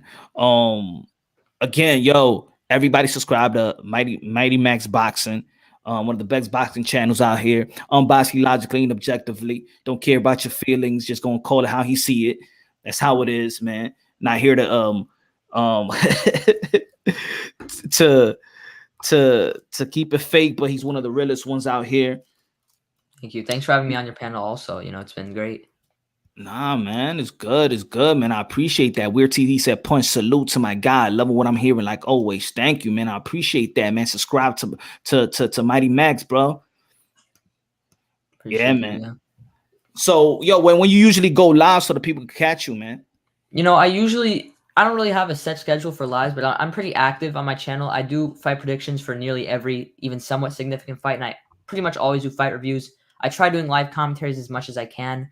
I've been very busy recently, but I've been trying my hardest to get reactive. But I make fight predictions a lot. That's like my main thing, are predictions and fight reviews. But I try mixing it up as well. But I usually go live for fights when they're live. Usually.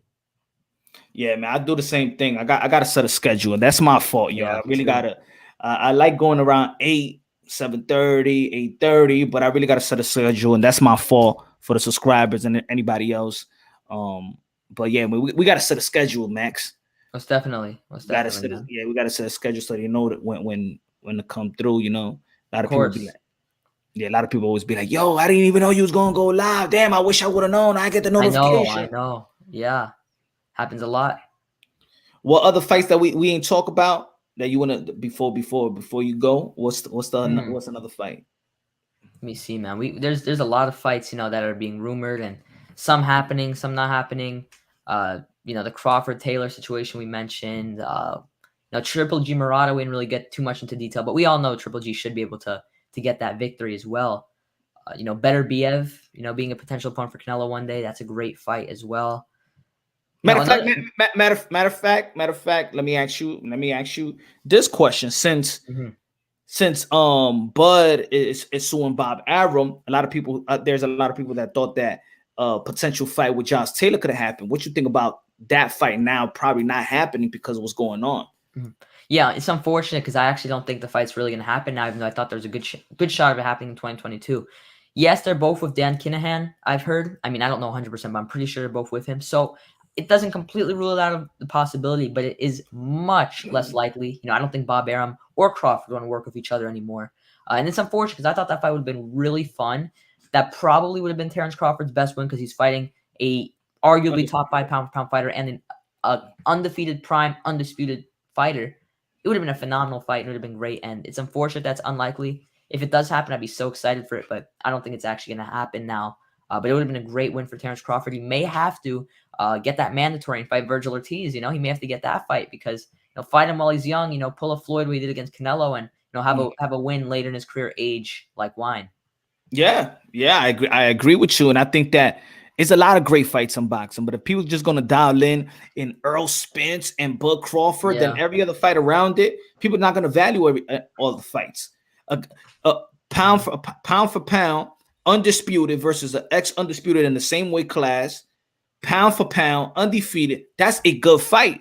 Matter of fact, at YTBC, I hear more Bud Crawford versus Virgil than Bud Crawford versus Josh Taylor. Yeah. And Josh Taylor is actually the proven one. He is one of the pound for pound fighters.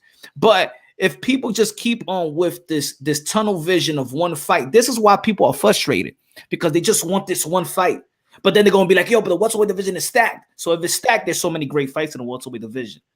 Yeah, you can mix it up. You could put Virgil, Boots, Virgil, Thurman, Virgil, Spence, and Bud. You could mix it Boots, Thurman, Boots, you know what I'm saying? Let's not forget about Clayton. Clayton is a guy that nobody's talking about. He's a good fighter. And I think that how about Radza Butayev and Amantas Stanionis? I mean, those are some up-and-comers as well. Some really entertaining guys. That fight is going to be very entertaining. I'm certain of it. Stanionis Butayev is probably going to steal the show for Spence Ugas. We haven't talked about Spence Ugas. That's the fight we didn't mention. You see, Ugas, Earl Spence. I think that would be the upset. I got Earl Spence winning, but if there's going to be any upsets, I think that would be the upset of the year. I really like Ugas, and I'll be cheering for him on this bout. I don't think Spence is going to stop Ugas. I think Ugas has that heart. He has a determination. He's awkward defensively. Sean was barely able to touch Ugas, and Sean hits everyone. He was struggling to get a rhythm against Ugas.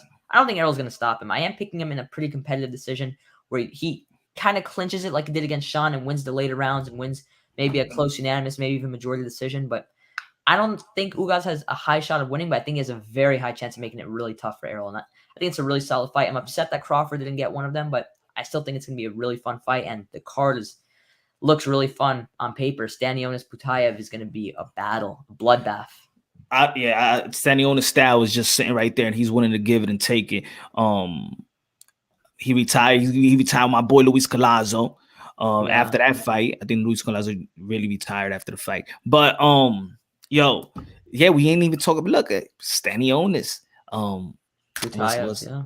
Butayev and I think Butayev may actually pull that one off. You know, Butayev, he got some dog in him. You know, he knows how to use some dirty tactics like his shoulder and elbows too. You know, he's strong. He may pull it off. I think people are underestimating him. Marku. Let's see if Josh Taylor gets back in the winning column. Well, man, I'm telling you, the welterweight division is on and popping. 140-pound division is actually dangerous as well. One of my favorite fighters, one of my favorite young fighters, Brandon Lee. I can't wait to step up fight. Entertaining kid, you know, got some power. He's pretty quick. Offensively, he's the full package. Also, a guy like a lot at 154. Who I think is being really slept on is Charles Conwell. I think people are not looking at Charles Conwell. I really like Charles Conwell. Yeah, he's being slept. I haven't even to be honest, I haven't even done a video about him. Now that you're reminding me of him, you know, I got to do a video of him, and also, I want to see I want to see that fight where if it's Erickson Lubin versus Danny Garcia or Erickson Lubin versus Fundora, I want to see that fight. I would love to see that fight. Yeah, I think Lubin. You know, I don't know if I wouldn't pick him to beat Charlo or Castano at the moment, but I think he's one of the best guys at 154 by far. And I'm very confident he beats Fundora. I mean, people say he's chinny, but Fundora is not really punched like that. He's more accumulative. I don't think he's going to really hurt Lubin. I think Lubin's probably going to stop him late or win a comfortable decision. I think that when it comes to Erickson Lubin is that he showed that he takes a loss and he worked his way back up. Yeah, he worked his way back up. Well, he got like 5 straight wins. Something like that. And I do think go ahead. Oh, sorry for that. I was gonna say the Rosario win also. You know, he dominated Rosario. I know Rosario was drained out of his mind, but he looked really sharp in that one too. Yeah, man. But he looked in great shape. I went to the gym. I had the interview before the fight. So Erickson Lubin worked his way back up. I think he's still dangerous. Shout out to Kevin Cunningham. You know, I think he's done a great job with Erickson Lubin. Done a wonderful job with Erickson Lubin. But yo, I think that's a good fight. I think the WBC has been playing with Erickson Lubin, in my opinion. He fought like two final eliminators, and still, you know, there's more things that people could be frustrated about. You know, in boxing, like people talk about the franchise, but ain't nobody talking about the Juan Estrada and his franchise. You know why? Because we want to see the trilogy. So exactly. So if we don't care about the franchise, we want to see that fight. You know? Yeah. And, you know, another thing that fans need to, you know, be upset about, you know, a heavyweight, Filip Hrgović, it's taken forever for a fight to get made. Shout out to Tony Yoka, who seems like he's stepping up. But, you know, how many guys have turned this guy down? I mean, I don't think Hrgović is an amazing fighter. He's solid, but I don't think he's amazing. And these guys don't want to give him an opportunity. I mean, people say it's high risk, low reward, but how is it low reward if you beat him? You're the #1 mandatory in the IBF, the strictest sanctioning body out of all 4 in the most popular weight class in the sport and heavyweight. I mean, you know, I'm tired of these fighters, you know, not taking any risks anymore.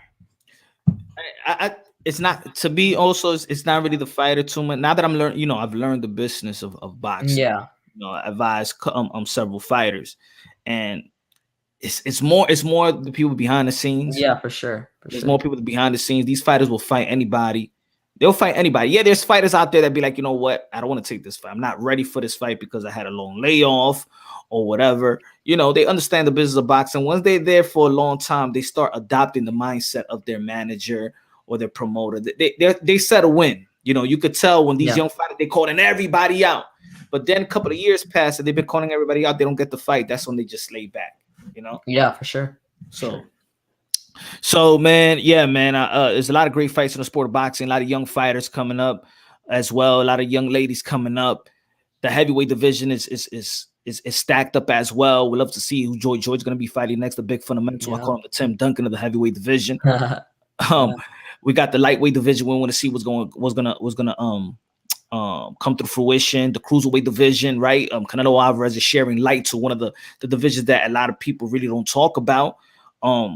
And what do you think about Xander Zayas? I like him. I like him a lot, and I think that talking about Zayas and talking about Javier Centeno, nobody he got a great gym. No, I think nobody is giving him credit. He had a successful year. let's not. Hey, we're talking about up there. This is what we're talking about. What I said earlier about trainers. Did he get credit for the Kambosos win? Ain't nobody saying his I ain't name. heard really anyone mention Javier Centeno. Right?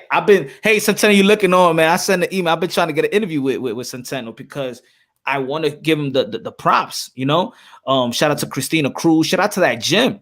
You know, I've been to Sweatbox. I met Centeno. He's a very, very nice, down-to-earth guy. And, I've known Xander for a long time. He used to go to my old gym. I actually lightly sparred him when I was really young. And, like, it was really light sparring. But, like, I was just in there, man. He's always been such a natural-born leader. I remember he was 14 years old, and the gym was full of grown adults, and he was leading the gym. He was telling them what to do, and they're all following his lead because he was a natural-born leader from a young age. Yeah, two trainers that at this point should be talked about a lot is Centeno and Salas. A lot of people he's building champions, y'all. Salas, and that's what's his name? Ugas trainer. Yeah. The Cuban. So there's a lot of trainers doing their thing, man. A lot of trainers doing their thing. I know a lot of people just want to talk about Eddie Reynoso, want to talk about Derrick James. Yeah, want to talk same about people. Yeah, the same people. There's a lot of trainers doing their thing. There's a lot of trainers doing it, and they got a lot of fighters as well. And I know he's a bit of a meme. But even Ben Davison had a solid 2021. If you look at it, I mean, getting Josh Taylor undisputed, Lee Wood coming out of the woodwork and winning one of these regular WBA belts in an upset. Lee McGregor, good prospect, staying on top. So I think Ben Davison deserves some credit too. It's another guy that he's a bit of a meme, but like he's showing that he's not a bad trainer either. Yeah. It's got to give credit to the trainers when they winning, because y'all gonna be so quick to criticize them when they losing. True. So yeah, I think that Florida is good. I hope Keith Thurman gets a great win. Dan Birmingham, one of the best trainers out there down south. Of course, yeah. Groomed Winky Wright, Chad Dawson, Jeff Lacey. Let's see, man. Florida's getting they coming up again, man. Florida's coming up again. Who any prospect out there in Florida? Well, there's a lot of kids that go to a local gym. People may not know their names, but just for the future reference, I have a few friends that are like, one of them is ranked number 1 in the entire nation at heavyweight. And he trains in South Florida. His name's Lorenzo Medina. I've had him on my channel. His brother Lazaro Medina, Eric Tudor. There's a lot of up and coming amateurs that are ranked really high nationally, and I think are going to cause some noise in the sport. I mean, my friend Lorenzo is number 1 in the entire nation at heavyweight, and he's in South Florida.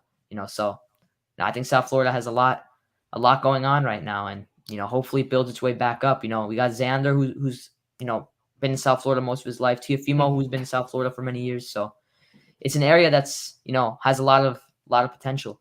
What's your bucket list interview? Your bucket list, like, I gotta interview this person, man. What's that? That's a really, really tough call because there's so many people. No legends, no like current. Yeah. Legends, mine's Mike Tyson, of course. But no legends like current. I'd say my favorite boxer that speaks fluent English that I'd want to interview. I mean, he doesn't speak fluent English, but I've always loved the opportunity to interview Triple G. I mean, that would have just been insane. But Terrence Crawford, that's a fighter I'd love to get an interview with. Boots Ennis one day I'd love to get an interview with. There's too many. I'd say just as a fan, I'd say Triple G, just because he's been my favorite fighter since I was like 7. But I think since he speaks fluent English, maybe Terrence Crawford, get him to open up a little bit, come out of his box a little bit, say how he really feels.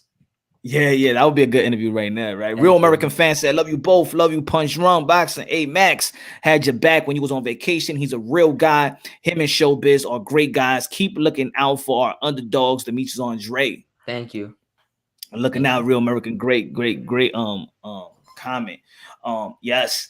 I got the boots and this. My bucket list was, to be honest, was Keith Thurman. Yeah, that was like my buddy. Like I said, my wife asked me, like, what would you be the best interview? Keith Thurman would give you a really good interview because Keith Thurman has so much personality. I know someone personally that met him in St. Petersburg, Florida. They actually live in that same area that he lives in, and they meet him sometimes, and he's having like he's always in great shape, always training. He's out of the box personality, so entertaining, but very wise, much wiser than the average boxer. You wouldn't think he gets hit in the head for a living because he's very bright. He's very sharp on his feet, Keith Thurman. Yeah, that the interview. I remember when I interviewed him, he's like, "Yo, how many minutes you want?" I'm like, no, it'll be briefly. I know because he was doing the runarounds and stuff, and he like, hi, and he gave me like 20 minutes. I'm like, and it could have gone longer. You know, feel me? He Yeah. just he gives you in-depth interviews. You know, and I like that and I appreciate that. Good looking now, real American fan. I appreciate that, my brother. Appreciate that, man. God bless you. God bless, brother. Yeah.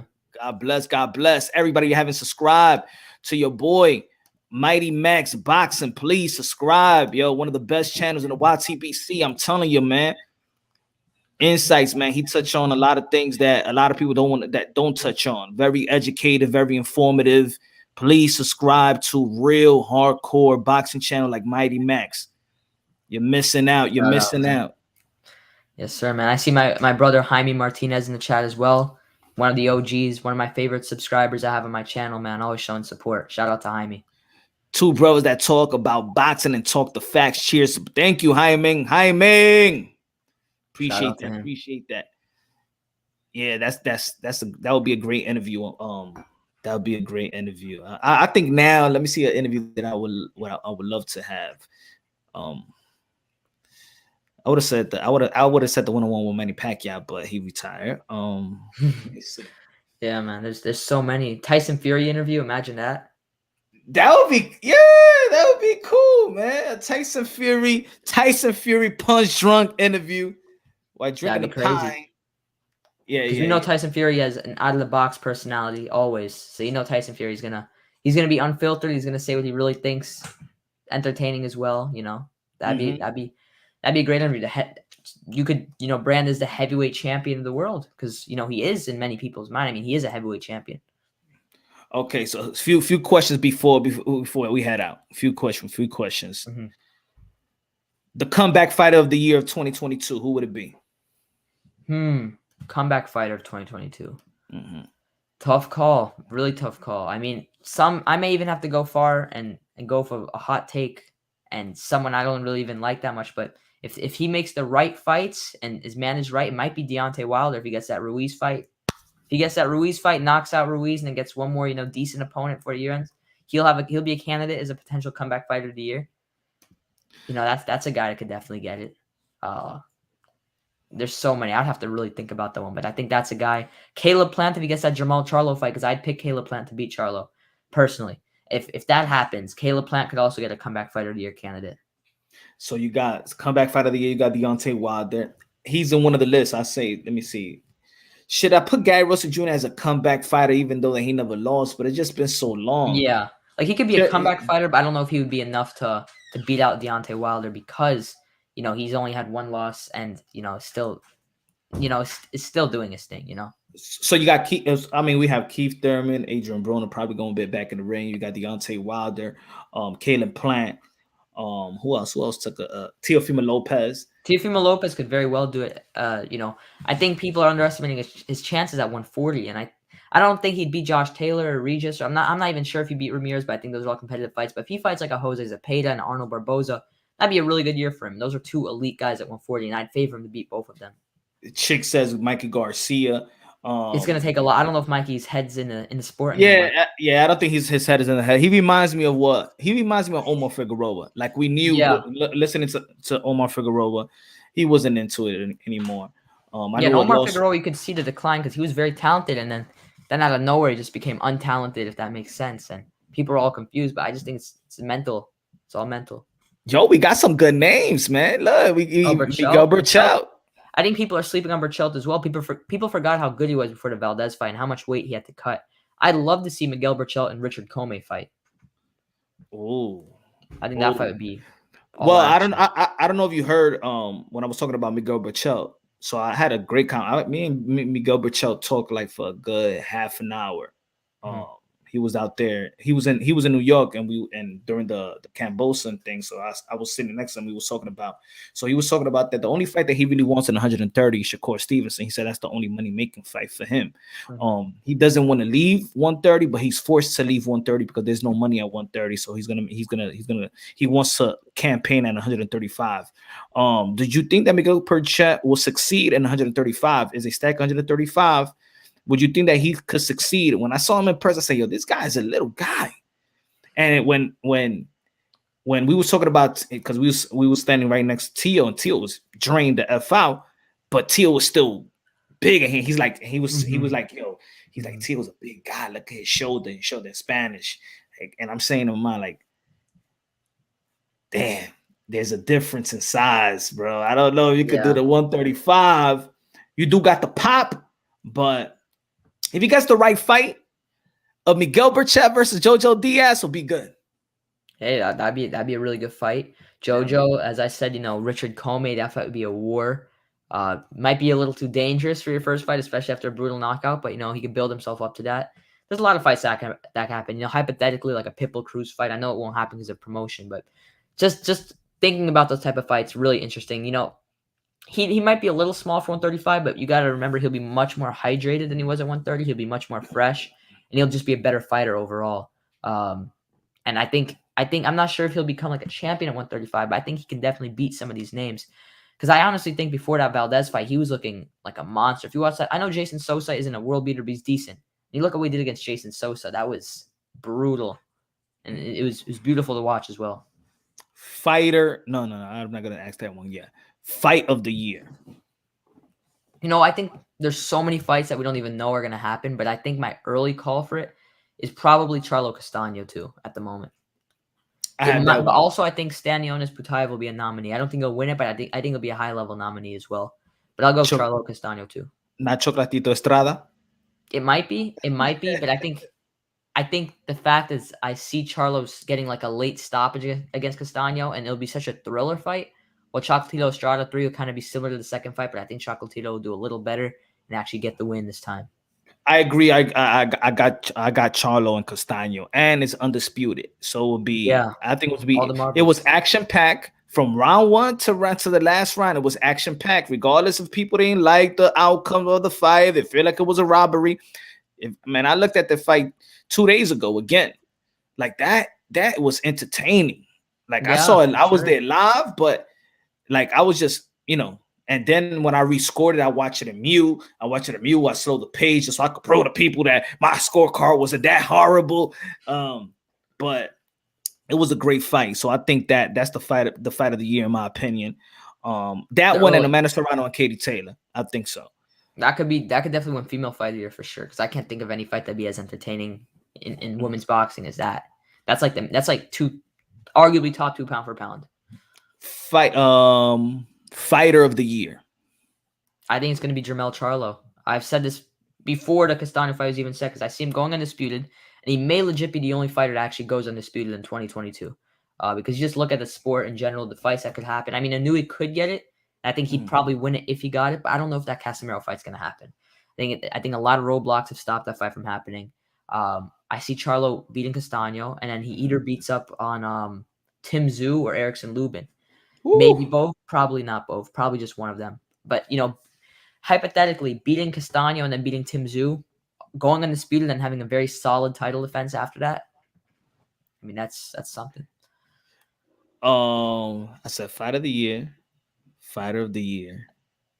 What was the one I was going to say? Upset of the year. That's a tough one to call for sure. I don't know if I can go for the exact fight because a lot of fights haven't been set. But if I can think of a fighter that will get upset, a fighter that will actually lose, not sure to who, but just to someone. Tough call, man. Really, really tough to decide it. I wish there were more fights were released so I could really go into detail for someone getting upset. But don't be surprised when one of these big name fighters at all these weight classes, like the really mainstream ones, one of them takes a loss. I mean, don't somebody gonna throw the monkey wrench. Somebody gonna throw the monkey wrench. Yeah. I think the upset of the year will be Ugas versus Earl Spence. You think Ugas will win that fight though? Yeah. I'm picking Earl Spence to win, but if it's gonna be any upsets, oh yeah, I think that will be the biggest upset. And it's unfair to say upset. I just think that everybody is so emotional geared to Spence and Bud that anything that if whoever beats them is just a major upset. It don't matter if it's almost like a 60-40, 50-50 fight, because Ugas at this point, who's seasoned as well and has shown that he actually handled, from in my opinion, he handled Sean Porter better than Thurman and Spence. In my opinion, for sure. In my opinion, right? So this is not an easy fight for Errol Spence. It's not an easy fight for Errol Spence. What I feel about the fight is that Ugas style tailor-made for Errol Spence. You know, you're gonna sit in the pocket out there with Errol Spence. I think he sits better on his punches. I think Ugas catches punches better than Errol Spence. I think I like his slip game, you know, but I still think that Errol Spence on the offensive end and his high volume punching, and I think he sits better down on his punches. I think Errol Spence will slightly beat Ugas, but that would be like the upset of the year in my opinion. You know what people don't pay attention about Ugas too? He's not really a puncher. I don't know what it is in his hands, but he has heavy hands naturally. You could just see it when he lands. There's a thud on those shots. There's impact on those shots. And if he can get accurate and start landing on Errol, because Errol is not the most defensively sound fighter in my opinion. Facts. If he can put some punches together, man, he can make it interesting. I mean, we saw some of those shots landing on Pacquiao. Pacquiao doesn't get hurt often. He was never hurt against Ugas, but he was feeling those shots. He may have been feeling those shots more against Ugas than against Keith, arguably. I mean, I feel like he was a little bit discouraged by Ugas's power, a little bit. Exclusive. I give you an exclusive. Don't be surprised. Don't be surprised if you see Reynoso teaming up with Tio. Hey, that'd be blockbuster. That would get people talking. You know. That would get yeah, man. I'm just it's just I know Tio and Canelo are cool, so. Oh yeah, man. They've been in contact, man. So don't be so might see something, might give the people what people been asking for, you know. See some collaborations. We'll see. I heard I still don't know if it's true, but there was a report that Virgil went to Reynoso and then Virgil debunked it, but like Virgil also left Robert Garcia. So is he with Reynoso or not? I don't even know if Virgil's with Reynoso or not. Nah, he's not. He was you know, like that's an option, you know, that's an option to work out of the gym and see and try it out. But before the fight, I was gonna have an interview with Virgil after his fight. But things ain't happened. But I already knew that the camp was highly mad at Robert Garcia. Yeah, it had to do with the Franco situation, correct? Yeah. And Virgil T Sr. Really, Virgil T Sr. was training his son. Yeah. And technically, like, yo, I always train my son. Like, people see Robert Garcia, but I'm with my son all the time. And you know, Henry Garcia said the same thing. Like, yeah, Eddie Reynoso trains my son, but I'm there every day with my son, still working on stuff with him. So that's why he's like, you know, it wasn't about that he wasn't there, but we want somebody that's going to be primary there for us, you know? Yeah, for sure. I feel you. Yeah. He wants someone that can give him the proper amount of attention he requires. I mean, a lot of fighters, they need a trainer that will stay zoned in with them. And Robert Garcia is a very packed stable. You know, I remember back in the day, I forgot who it was in particular, but I remember someone was mad at Freddie Roach because he had multiple fights in the same day. I don't remember who it was, but these trainers have a big stable. You can't be surprised when they can't always be there. I mean, I understand why I picked Franco. I'm not saying I would have, but you look at it, Franco Maloney, I mean, that's a fight that could have made or break his career. Maybe he trusted Virgil and said, Virgil, I'm pretty confident you'll get past Mean Machine. I don't think you'll really need me. I think Joshua may need me. So who knows, man? Yeah, I understand from both sides. I mean, you do have one career. It's not like you fight every day. We understand if boxing was like basketball, you know, the assistant coach takes over for this one game and you come back tomorrow. But it's a life or death game, and your team got to be all in, all hands on deck, 100%. It just can't be halfway in, halfway out. Just like you wouldn't want a fighter to treat a trainer like that, halfway in, halfway out. So I know trainers hate when his fighters works with another fighter without their permission. What you doing out there, man? Doing mid work with this guy, man? You effing up our, you know, chemistry and stuff like that. But I understand both sides, and Virgil T Sr. been training his son, so that's why you saw everything was handled real good in the corner anyway. But yeah, man, I would like to see. I would like to see. I would like to see Virgil Ortiz, get into the boots as well. But man, yo, Mighty Max, man, good looking out, man, for jumping on the panel with me, man, doing this live show. Everybody, please subscribe to Mighty Max Boxing. Follow him on Twitter. Tell your information, man. Thank you, man. Thank you so much for having me on the panel. I truly appreciate it. You can find me on YouTube at Mighty Max Boxing. It'll be the first account that comes up. And you can also find me on Twitter at Mighty Max Boxing as well. Truly appreciated Punch Drunk. It was a great opportunity. It was a great stream, and hopefully I can join one of these streams down the future. And you're always welcome on my channel whenever I'm live as well. And yeah, have a good one, brother. Thanks, bro. All right, peace. Mighty Max Boxing in the building. So what we doing, man? We gotta, be there for one another, man, and grow the community and things of that nature. Just strictly talk boxing, strictly talk boxing. We see a lot of people just talking and just gossiping about ish and just, cursing out one another and things of that nature instead of building. I think there's people out there, man. I noticed in this community just scared to build, man. I think that's what it is. There's people out there that, really don't understand the importance of the platforms, of the YTBC. I think we could do so much for the sport of boxing. I think we could push the envelope in the sport of boxing. One of the things that I'm happy about it is I was pumping, man, it's Serrano, Katie Taylor, seven figures, and I got a lot of backlash. People saying, nah, Punch, what you talking about? Nobody cares about women boxing. Oh, nobody paying the ticket. Nobody gonna spend that type of money. They don't earn that type of money. That's not their value. But guess what? We're going to see one of the most important fights in the sport. We're going to see the biggest fight. And I'm not talking about just women boxing. I think that Amanda Serrano versus Katie Taylor is the biggest fight in 2022. I think it's going to push the envelope. It's going to set a new standard. It's going to stand a new value, in my opinion. I think the two decorated champions, Amanda Serrano, 7th division world champion, the knockout pound for pound queen of the sport of boxing. You got Katie Taylor, undisputed lightweight. Great amateur pedigree. This is going to be a good fight, a great fight. Jamel Charlo versus Brian Castano, a rematch of a fire fight. Brian Castano, Jamel Charlo, a great style mix fight, and it was a great fight the first time. A lot of people I don't understand was so mad. In the end of the day, man, I was happy that it actually did entertain me. Punch Run, let me be your personal driver. I do. You crazy.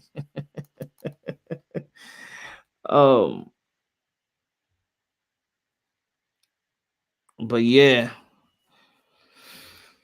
So, man, everybody, man, thank you for tuning in, man. Tomorrow. Y'all already know, man. Punch Run Boxing, 8 p.m. Eastern time. 8 p.m. Eastern time. Do it again. We're going to go live. I think Rapstar's going to go live later on. Check out Rapstar. Check out Mighty Max Boxing. HLD in the building. What's good, my brother? Jaime Martinez said Ryan Garcia needs to fight fast but he needs to fight Devin Haney Teofimo Lopez. Vasily Lomachenko or Tank Davis. Now he really needs to make a statement. Cheers. YTBC, full of professionals, mentally ill, trolling content creators. Facts, HLD. That's what it is. And I'm happy. And I'm happy that things transpire the way they transpired this 2021. And look, man, I'm glad, bro. I'm glad that things transpire the way they transpired, brother. For real, man, because the grass was cut. I didn't even had to cut them, and snakes was all over the place, and I'm happy for that. We're gonna go back to just strictly dialing into the fighters, into the sport of boxing, to the hardcore real boxing fans. There's a lot of channels out there that go back and forth. They got open panels. They curse each other out. They degrade one another, devalue one another, disrespect one another. If you like that entertainment, that's the beauty of YouTube. That you can find those type of channels where you're gonna see men, grown ass men at their 30s, 40s, 50s going at one another, cursing one another, and never gonna see each other. And ain't nothing popping. It's like I said. Anybody got a problem with Punch Run Boxing? My email is punchrunboxing@gmail.com. This is a combat type of talk. Combat type of sport. You can meet me anywhere. You know what I'm saying? We could set it off. We could go live stream it. If you're doing it for views, do it for views. You feel me? We could do it. That's the best way we could do it for views. You feel me? But at the end of the day, man, ain't nobody gonna do nothing out here. Ain't nobody a tough guy. The only tough people are those guys that enter the ring, that risk their lives for pure entertainment. The modern day warriors, modern day gladiators. Again, if you want some unbiased, logically, and objectively talk, you in the right place. If you want some gibberish, you want to go out there. There's other people that you want that action, you want that entertainment, you want Jerry Springer of boxing talk. You feel me? There's other people that got it out there, and more kudos to them. You know, this is a buffet out here, and everybody got a style, everybody got different deliveries, and it is what it is. But your boy, Mr. Moonshine, el adobo, el sazón, el borracho, always gonna keep it silent, always gonna keep it real, preserving the sport of boxing, preserving the fighters, respecting and things of that nature, calling it out. Holding people accountable, but giving the benefit of the doubt towards the fighters, the trainers, and people that risk their lives. You feel me? This is a home for all the fighters. This is a home for all the boxing personnel. You always got the green light. The door is always open for y'all. This is y'all platform as well. Thank you for the subscriber. Thank you for the followers. Thank you for the haters as well. Love y'all. Tomorrow we at it again. Probably a special guest tomorrow. Stay tuned. 8 p.m. Eastern time. Y'all already know Punch Run Boxing. Love y'all. God bless. And on to the next.